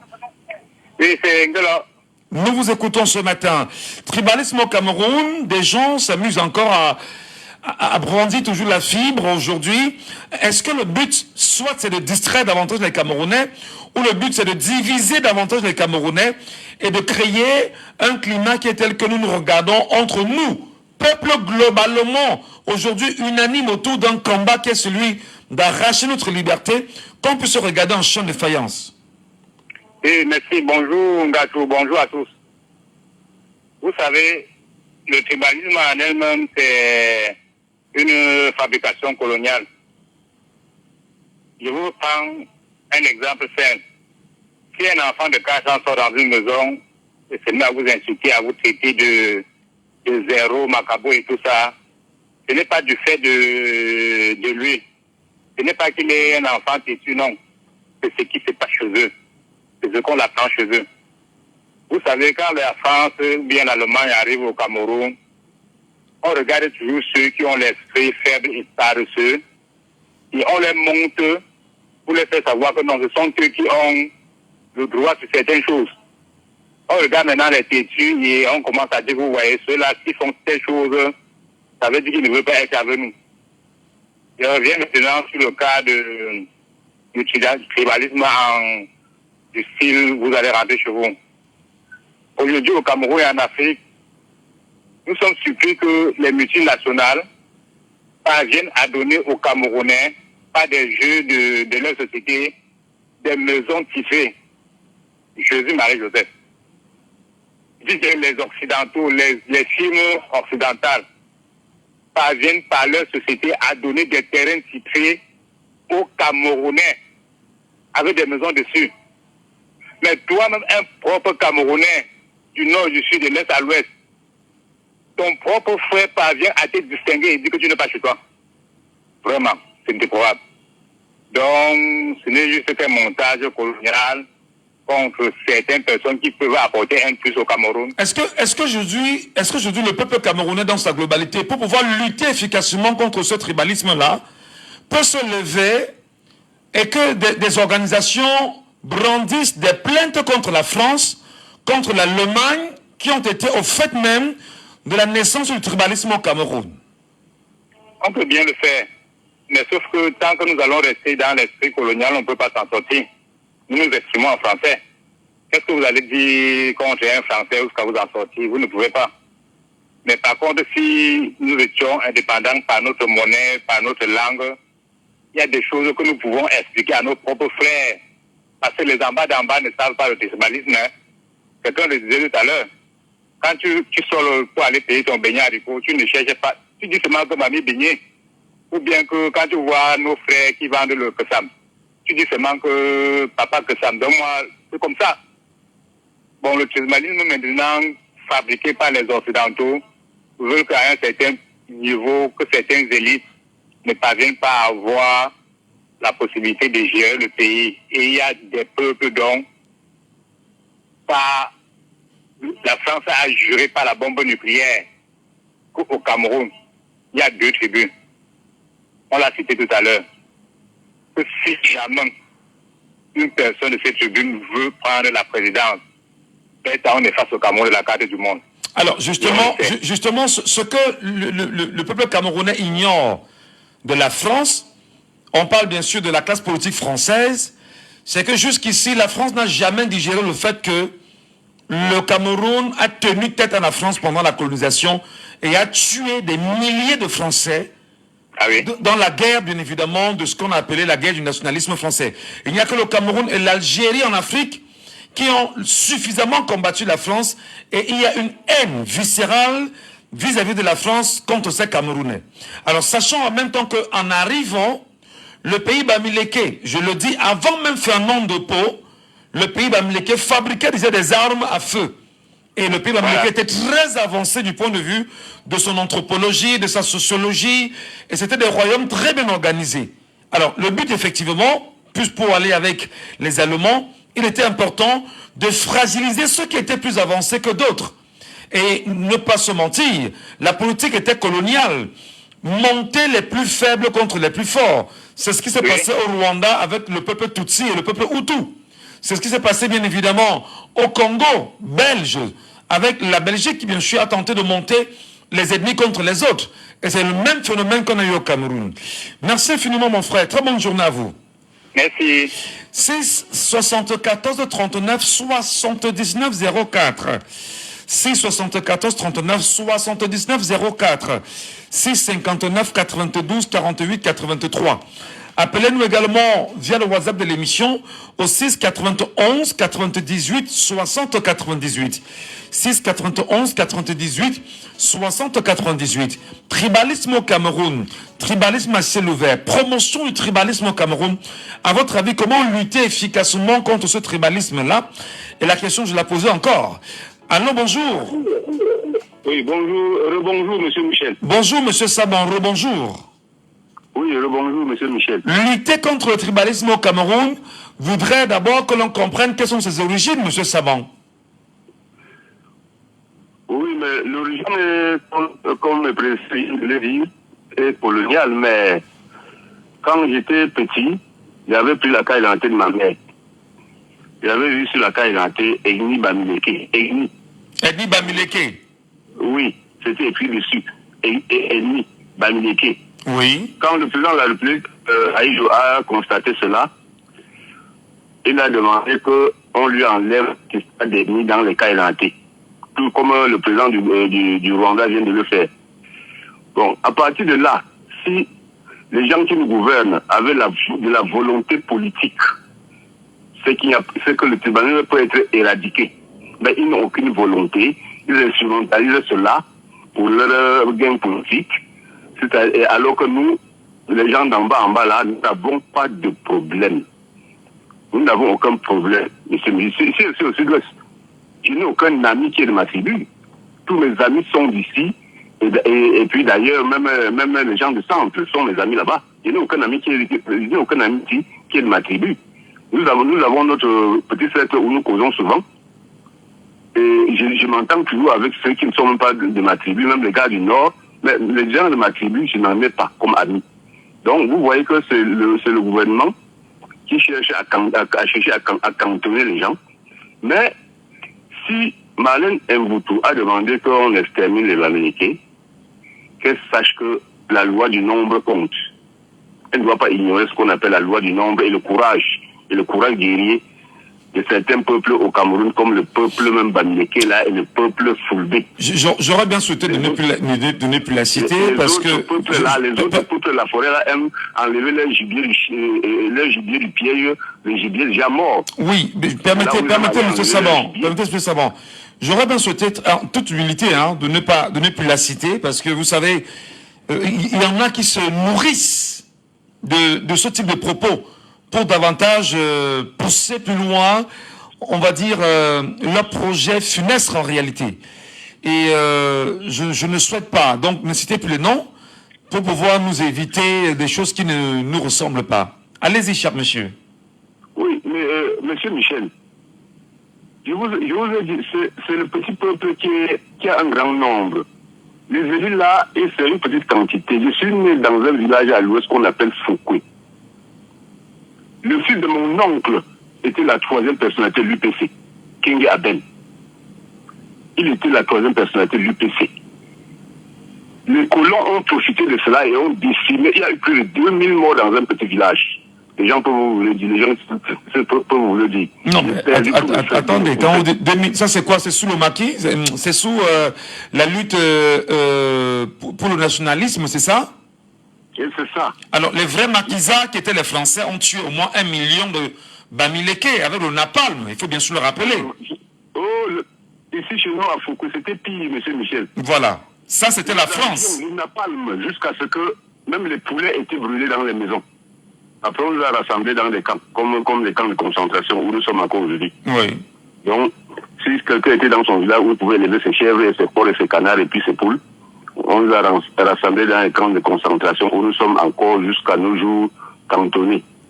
Monsieur Michel, pour le tribalisme, le petit peuple... Est-ce que le petit peuple camerounais, excusez, je vais parler un peu comme au quartier, est-ce qu'il n'y a pas un peu de bêtises qui anime les Camerounais qui sont dans la promotion de ce tribalisme sans même comprendre les origines? J'essaie bien sûr de replacer. Dire déjà que en arrivant, je parle bien sûr des Allemands, en arrivant, le Cameroun avait ses royaumes. Et le royaume Bamileke, dans sa globalité, était très organisé, comme dans le nord et l'extrême nord du Cameroun. Tout était très organisé. Et on arrive, on se rend compte que c'est des gens qui connaissent c'est-à-dire que leur histoire. Ils sont capables de te parler de leur antériorité sur 4, 5, 6 générations par le passé. Et je vais dire, l'Occident, les Allemands se rendant compte que ce peuple était très avancé, il fallait tout faire pour le réduire. Non seulement l'a réduit, mais ce peuple connaissait déjà fabriquer l'arme à feu. Avant même l'arrivée de Fernand de Pau, qui a découvert le Rio dos Camaroues. Et aujourd'hui, les Camerounais s'amusent quand même chaque jour à promouvoir cela. Et finalement, ne pas punir aussi, monsieur Sabon, ses frères desseins, semble-t-il. Monsieur Michel, le peuple bamileke était organisé et puissant. Vous voyez toutes les danses de l'Ouest, c'est l'Ouest bamileke. Ce sont des danses guerrières. On fait la main comme si on lançait la flèche. Ce sont des danses guerrières. Mais les Allemands sont partis depuis, monsieur Michel. Les Français sont partis. C'est le gouvernement en place qui devait... Oui, mais le gouvernement en place est un gouvernement français. Est-ce qu'il faut pas le dire, monsieur Sabon? Je m'explique. Oui, il est français. Il est français parce que les accords coloniaux pèsent encore sur le Cameroun et la mainmise de la France est encore très présente sur le gouvernement camerounais partant du chef de l'État. C'est une réalité. Raison de plus pour voter, trouver un leader et faire les états généraux du pays pour mettre des bonnes bases. Comme je vous ai dit, ce mérite des états généraux. Parce qu'ils sont partis sans partir. Les colons sont partis sans partir. Ils ont laissé leurs sous-préfets. Les sous-préfets sont là. Donc, nous devons voter sur le vote.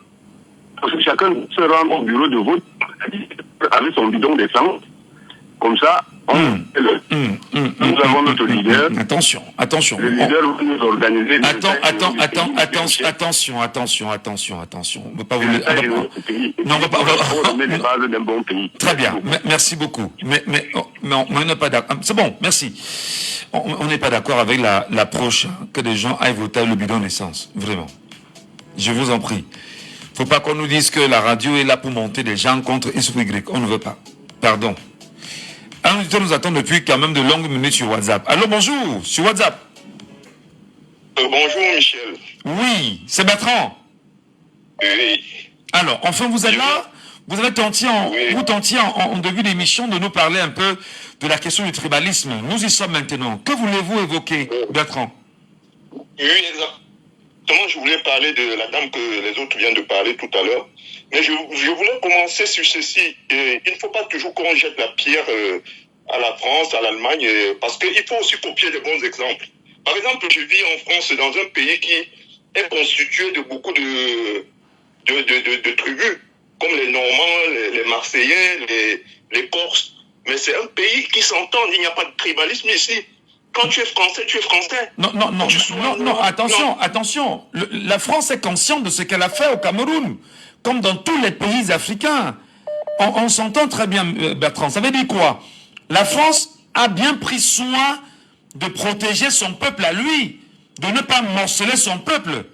Maintenant, pour pouvoir mieux s'imposer sur le continent africain, notamment au Cameroun, en respectant le code noir qu'on appelle la charte de l'impérialisme, dont je vous inviterai à lire le premier article qui dit bien, notre mission est de diviser pour mieux régner.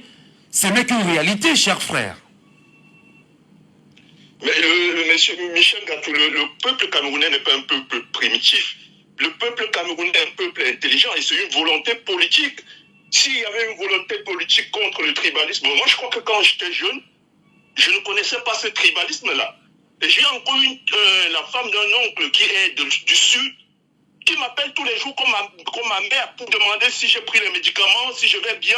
Mais c'est une femme du Sud. Elle est comme ma maman.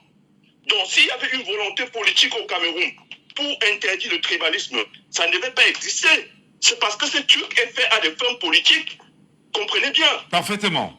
Aujourd'hui, le tribalisme est accentué dans les réseaux sociaux. Pourquoi? Parce qu'il y a les élections 2025 qui approchent. Et si on parle de Bamileke tout le temps, c'est parce qu'il y a un candidat qui est de cette origine, qui se présente et qui est un candidat sérieux. C'est pourquoi on parle de Bamileke. Je vais vous prendre l'exemple sur des personnes, parce que j'ai suivi un auditeur tout à l'heure dire qu'on ne porte pas plainte aux personnes qui sont tribalistes en Occident. Moi, je sais qu'il y a un monsieur que je ne donnerai pas, que je ne citerai pas le nom, qui a sorti la matière qui devait tuer tous les Bamileke. Mais on a porté plainte contre ce monsieur ici en France.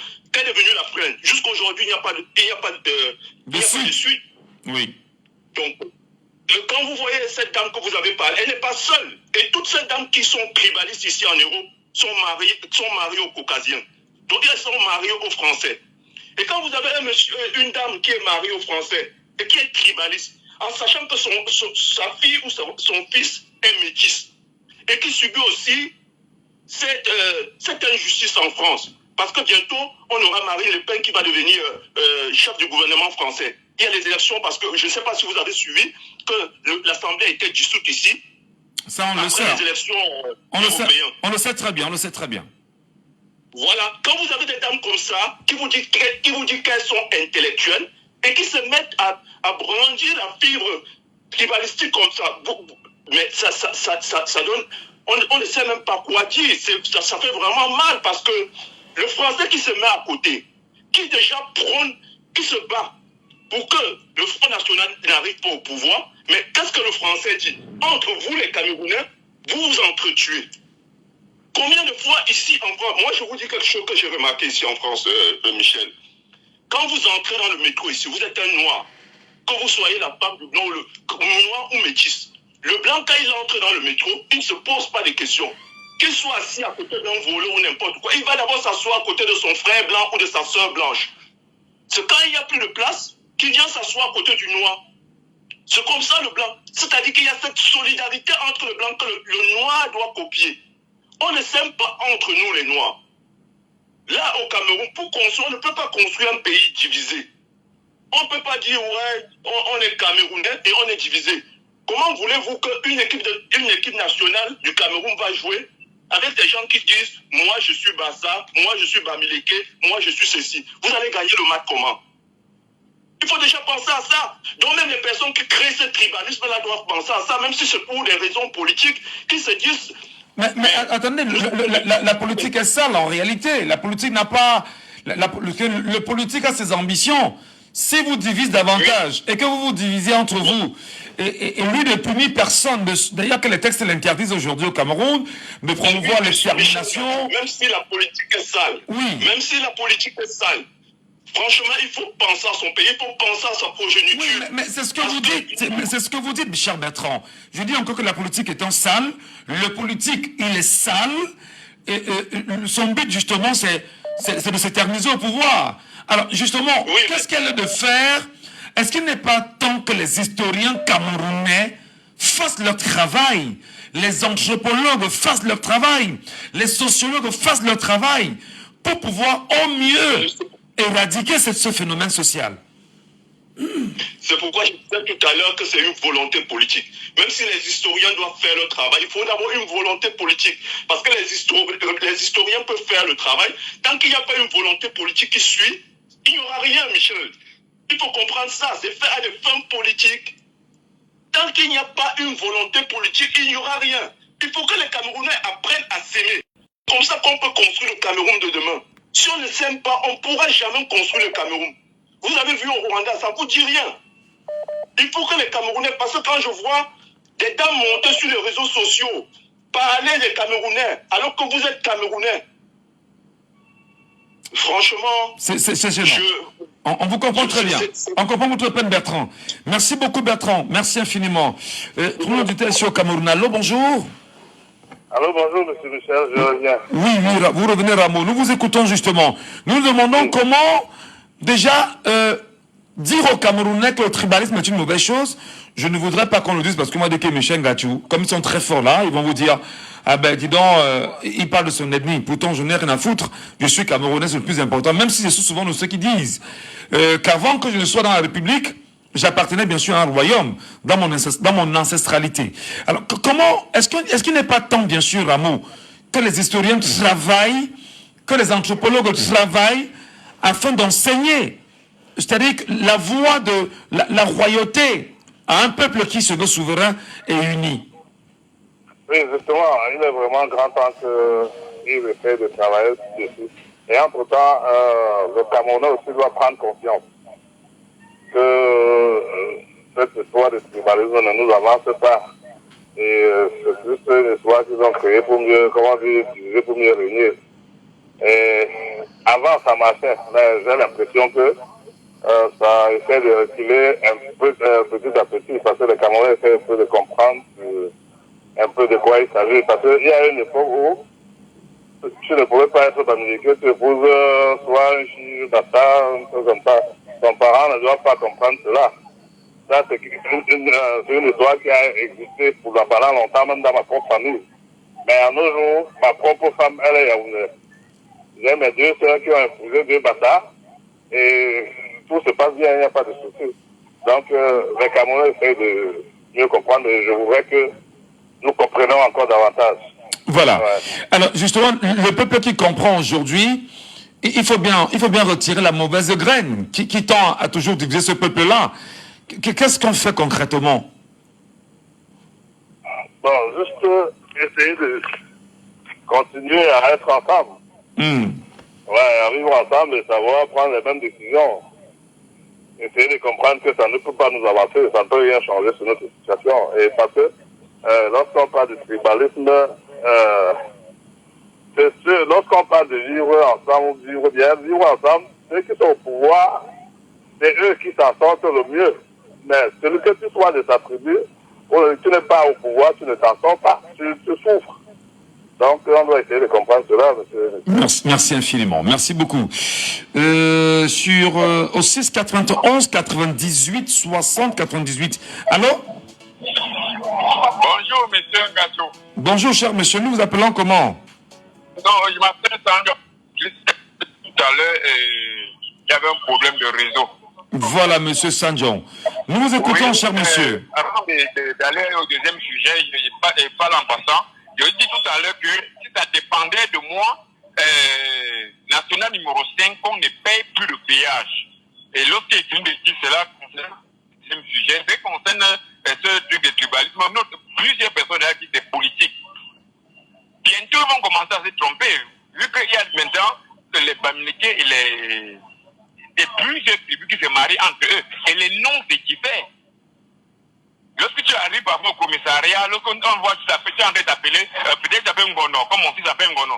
Tu arrives, on demande au Pétaka, on voit ici écrit Jean Ngono, on commence le patois, on voit que tu ne comprends rien concernant tout cela. Tout ça, c'est la politique. Il y a beaucoup de personnes qui entrent dans ce jeu-là. Il y a l'autre qui dit tout à l'heure, vous voyez, c'est les élections 2025 qui les poussent encore à remettre ça sur pied. Et il y a si l'attention des Camerounais de ne pas tomber dans ce jeu-là. Nous sommes tous les Camerounais. Nous sommes tous les Camerounais. Lorsque vous faites ça, vous faites du mal à vous-même. Vous faites du mal aux autres. Nous sommes en 2024 déjà. Les choses ont déjà changé. En travers de ces réseaux sociaux-là, on doit beaucoup se mûrir. Excellente journée à vous. Bonne journée, cher monsieur. Merci beaucoup. C'est très important d'en parler, hein. C'est très important d'en parler. Même si on a fait une fixation sur la dame, entre autres tout à l'heure, elle n'est pas la seule. Hein. Elle n'est pas la seule. Il y a comme une colonie de Camerounais sur les réseaux sociaux qui n'ont pour but que de ne faire que ça. Et l'impression que l'on a, c'est qu'il y a des cabinets noirs qui payent ces Camerounais afin qu'ils puissent renforcer ce narratif-là. Mais je reviens encore... Parce qu'il est également de notre devoir en tant que citoyen, en tant que journaliste, en tant que radio, d'éduquer les Camerounais en leur disant, chers Camerounais, nous ne sommes pas différents. En réalité. Parce que vous et nous sommes identiques. Nous sommes identiques à tous les niveaux. D'ailleurs, on entend des Camerounais aujourd'hui qui parlent bien évidemment de mariage interethnique aujourd'hui. En réalité, s'il y avait, je sais pas, un tribalisme, on ne serait pas aujourd'hui. Beaucoup pensent à un tribalisme d'État, où on ne souhaiterait pas qu'au niveau du sommet de l'État, que l'on voit quelqu'un qui sortirait d'une certaine ethnie ou d'une certaine tribu prendre le pouvoir au Cameroun. Et du coup, cette personne-là se retourne auprès de ses frères et de ses sœurs en leur disant « Ne nous laissez pas perdre le pouvoir. Battez-vous pour que cela reste chez nous. » Est-ce que bien évidemment, on n'est pas sorti, on ne parvient toujours pas à comprendre les politiques très occidentales, la colonisation qui a eu tout son poids au Cameroun et qui semble justement perdurer. Allô, bonjour. Oui, bonjour, monsieur. Aïe, aïe, aïe, aïe, aïe, aïe. Essayez de nous rappeler, la qualité n'est pas bonne. Insistez, vous nous appelez à nouveau. Voilà. Allô? Oui, monsieur. Non, la qualité est très mauvaise. Très, très mauvaise. Très mauvaise. Très, très mauvaise. Vraiment. Allô? Allô? Allô? Aïe, aïe, aïe. N'hésitez pas de nous appeler rapidement au 6. Voilà, on va encore essayer. Allô? Bonjour, monsieur. Oui, bonjour. Voilà, c'est mieux maintenant. D'accord. Oui, c'est Donald à l'appareil. Donald, nous parlons justement du tribalisme au Cameroun, qui est toujours brandi. Les réseaux sociaux aujourd'hui étant devenus le terrain par excellence pour la promotion du tribalisme. Et d'ailleurs, il y a comme une lutte permanente des Camerounais sur les réseaux sociaux. Partant des réseaux sociaux pour la société également, est-ce qu'il n'y a pas lieu, Donald, de mettre tous les moyens possibles aujourd'hui pour lutter efficacement contre la division entre peuples camerounais? C'est même urgent, l'urgence s'impose parce qu'il faut le dire, nous sommes dans une certaine cosmopolité où on a pratiquement plus de 250 ethnies. Et s'il fallait que chacun puisse mettre en avant son ethnie, pourtant, il faut le dire, la nation n'est que l'aboutissement de la transcendance des différentes ethnies et du communautarisme. Moi, je dis, il faudrait qu'on fasse très attention parce que il y a une certaine porosité au niveau en termes de projets politiques. Il y a une certaine porosité en termes même d'offres politiques. Du coup, les gens plus, par manque de projets, par manque de pertinence dans le discours politique, vous opposez la tribune afin de, je voulais dire, de s'imposer. Mais sauf que, il faut le dire, nous, la chance qu'on a au Cameroun, c'est que le peuple camerounais est assez mature pour ne pas se laisser apporter par ce type de discours. Oui. Parce que moi, j'ai dit, le tribalisme, c'est la chose de faire. Lorsque quelqu'un ne peut pas vous opposer des arguments assez conséquents, assez subséquents, et vous opposez plutôt la tribu, il a autre chose derrière la tête. Et moi, je pense que, comme je me tue et je me dis, si en 2018, en 2025, le candidat qui va brandir la tribu comme élément est de facto disqualifié. Parce que je ne vais jamais voter quelqu'un parce que vous êtes mon frère, par solidarité, de fraternité, je dois vous voter. Non. C'est la pertinence de votre projet qui fera que je puisse vous donner ma voix. Absolument. Et maintenant, quand vous regardez, ce discours est entretenu par tout le monde. Personne aujourd'hui ne peut pas dire que c'est la patente malin de vous tous. On a des précédents. Vous-même, vous avez lu certains. On a eu aux dernières élections, un monsieur d'un président je vous dis, un membre, un militant d'un parti politique nous a dit qu'ils ont trop cotisé. Ça allait tout débourser. Quand il dit nous, c'est pour qui? Mais personne ne sait aussi que nous, c'est pour qui? Nous avons assez cotisé, il est temps de bouffer. C'est quoi l'objectif? Est-ce qu'on donne un pareil discours? Vous avez eu au contentieux un pareil discours pareil. C'est vrai que le contentieux c'est un peu plus différent, mais lorsqu'on est un homme politique, on doit tout faire pour se départir du discours qui ont tendance à nous rattacher à notre tribu. Parce que, il faut le dire, comme quelqu'un l'avait dit, que la beauté d'une panthère, ce n'est pas un point, mais c'est la multiplicité des points de la panthère qui fait la beauté d'une panthère. Je pense que le Cameroun est dans ce schéma-là. Nous, aujourd'hui, nous voulons être une nation. Et pour être une nation, on va transcender les clivages ethniques. On va transcender les clivages linguistiques. Et enfin, de construire, je veux tenir à dire cette myose où tout le monde va se sentir en sécurité, où tout le monde va se sentir garanti par un certain... Mais pour transcender, il faut déjà punir au moins, non, Donald? Vous dites? Pour transcender, il faut déjà punir ceux qui s'amusent avec la division des Camerounais. Oui, justement, il y a les lois existent, mais est-ce que ces lois sont assez dures? Moi, je pense qu'il faut même que l'antique entre en jeu, que l'antique joue son jeu, parce qu'aujourd'hui, les gens savent que, par exemple, dans les plateaux de télé, c'est difficile de tenir, mais on sait qu'on a un passe droit qui sont les réseaux sociaux, où on peut aller là-bas vomir. Mais n'oublions pas que combien de personnes ont même l'éducation, même, je voulais dire l'éducation de la consommation des réseaux sociaux. Allez, entrez dans les forages politiques, vous allez voir du miracle là-bas. Ne mettons pas ici. Faites une enquête. C'est-à-dire investiguer. Il faut investir les différents forats des partis politiques. Vous allez vous comprendre. Regardez par exemple, je voulais dire l'affaire Mystère Fekafou. Vous allez vous rendre compte qu'il y a des partis politiques, c'est-à-dire à travers certains membres qui ont pris position. On vous demande pourquoi vous l'avez fait.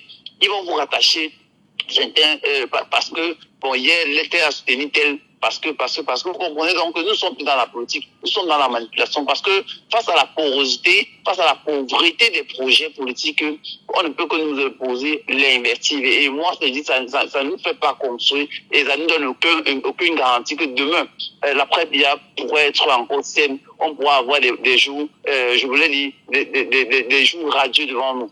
Que chacun fasse son ami, que les discours politiques soient soignés, c'est surtout eux, parce que ce sont eux les porte-étendards. Alors, justement, ne partez pas, mais à ce que vous dites justement, il y a donc lieu d'interpeller, si on s'en tient à la position des acteurs politiques, il faut bien sûr qu'ils encadrent leurs militants, leurs sympathisants, afin de ne plus verser dans ces pratiques langagières. Tout à fait. Qui ne dit rien consent. C'est vrai que de quand viendront me dit que non. Et ils parlent à l'air propre. Non, mais si déjà les leaders ne peuvent pas se solidariser, ça veut dire qu'ils sont consentants. Il faut qu'on le dise. Parce que moi, par exemple, vous vous souvenez, de 2018 à 2021, il y a eu une campagne qui avait été lancée contre certains militants de certains partis politiques.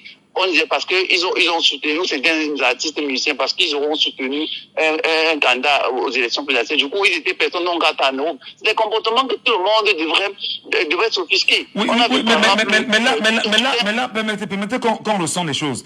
Ça n'avait rien à voir avec l'ethnie quand même, hein. Ça avait plutôt à voir avec la politique. Non, c'est ce que vous le dites. Il fallait suivre ces gens-là. Il faut suivre dans les réseaux sociaux. Attention. Vous n'avez pas conçu un narratif qui ne soit pas vrai quand même, et non, on vous laisse faire. Je rappelle. Les archives sont là. Oui, les archives sont là. Mais nous tous, nous sommes au fait de la situation. C'était bien évidemment, permettez, la brigade anti-Sardina. Et vous le savez très bien. Permettez. Cette brigade anti-Sardina qui est bien installée en Europe aujourd'hui n'a pas en son sein les composantes de toutes les ethnies du Cameroun. Nous sommes d'accord. Et dans leur combat, effectivement, c'est parce qu'il y a des artistes qui au Cameroun, qui en 2018 avaient choisi de porter, on va dire, le vêtement du Rassemblement démocratique du camerounais. Ils se sont offusqués en leur disant, vous ne viendrez plus jouer ici en Europe. Et ça n'avait rien à voir avec Sibi, mon frère, vraiment. Merci beaucoup, Donald. Merci infiniment. Merci beaucoup, Donald, vraiment. Merci. Allez, madame, messieurs, on prend l'auditeur. Allô, bonjour. Oui, monsieur Ngatou. Oui, monsieur. C'est le carrefour Agile qui revient encore. Fidèle, pour finir. Oui. Bon, tout à l'heure, on est en train de parler de privatisme au Cameroun, n'est-ce pas? Oui. Je vais aller au franc-parler. Mes amis intimes sont des centres et du sud. Hein? Oui. On marche ensemble, on se collabore. Même les problèmes politiques là, quand il arrive, nous faisons le combat entre nous. Hein, parfois même pour se moquer des dirigeants. Mais il n'y a jamais eu de haine. Mais maintenant, je vais vous conter quelque chose dans mon gouvernement. Dans mon gouvernement même, il y a le tribalisme. Dans mon gouvernement, même dans le secteur, il y a le tribalisme. Vous imaginez qu'on vient dans un gouvernement, quand on crée un comité de développement pour arranger le village, quand tu lèves la main pour être à la tête, on dit que non, c'est l'enfant de tel quartier, ce n'est pas du tribalisme. Certains quartiers disent que c'est eux qui vont gérer. Ce n'est pas le tribalisme. Donc, c'est une maladie qui regarde quand il y a quelque chose à manger, où il y a un pouvoir, où on veut prendre quelque chose. Franchement, au Cameroun, il ne faut pas dire qu'il y a le tribalisme au Cameroun. Ça vient toujours quand il y a question de poste à pouvoir. Soit les élections, en dehors de ça, les Camerounais s'entendent beaucoup. Très bien.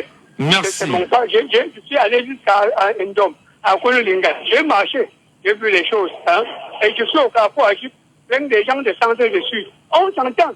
Mais quelquefois, mais s'il y a maintenant l'élection, maintenant ils vont dire que non, je suis de l'Ouest. Tout de même, je vais dire qu'ils sont de centre et ne seront pas à la tête.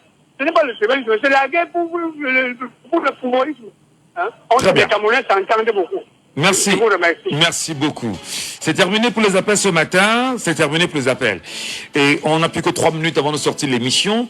Et nous prenons toujours la petite seconde quand même d'éducation des Camerounais. Je vous ai rappelé qu'en 1912, les Allemands avaient choisi d'exterminer le peuple bamileke.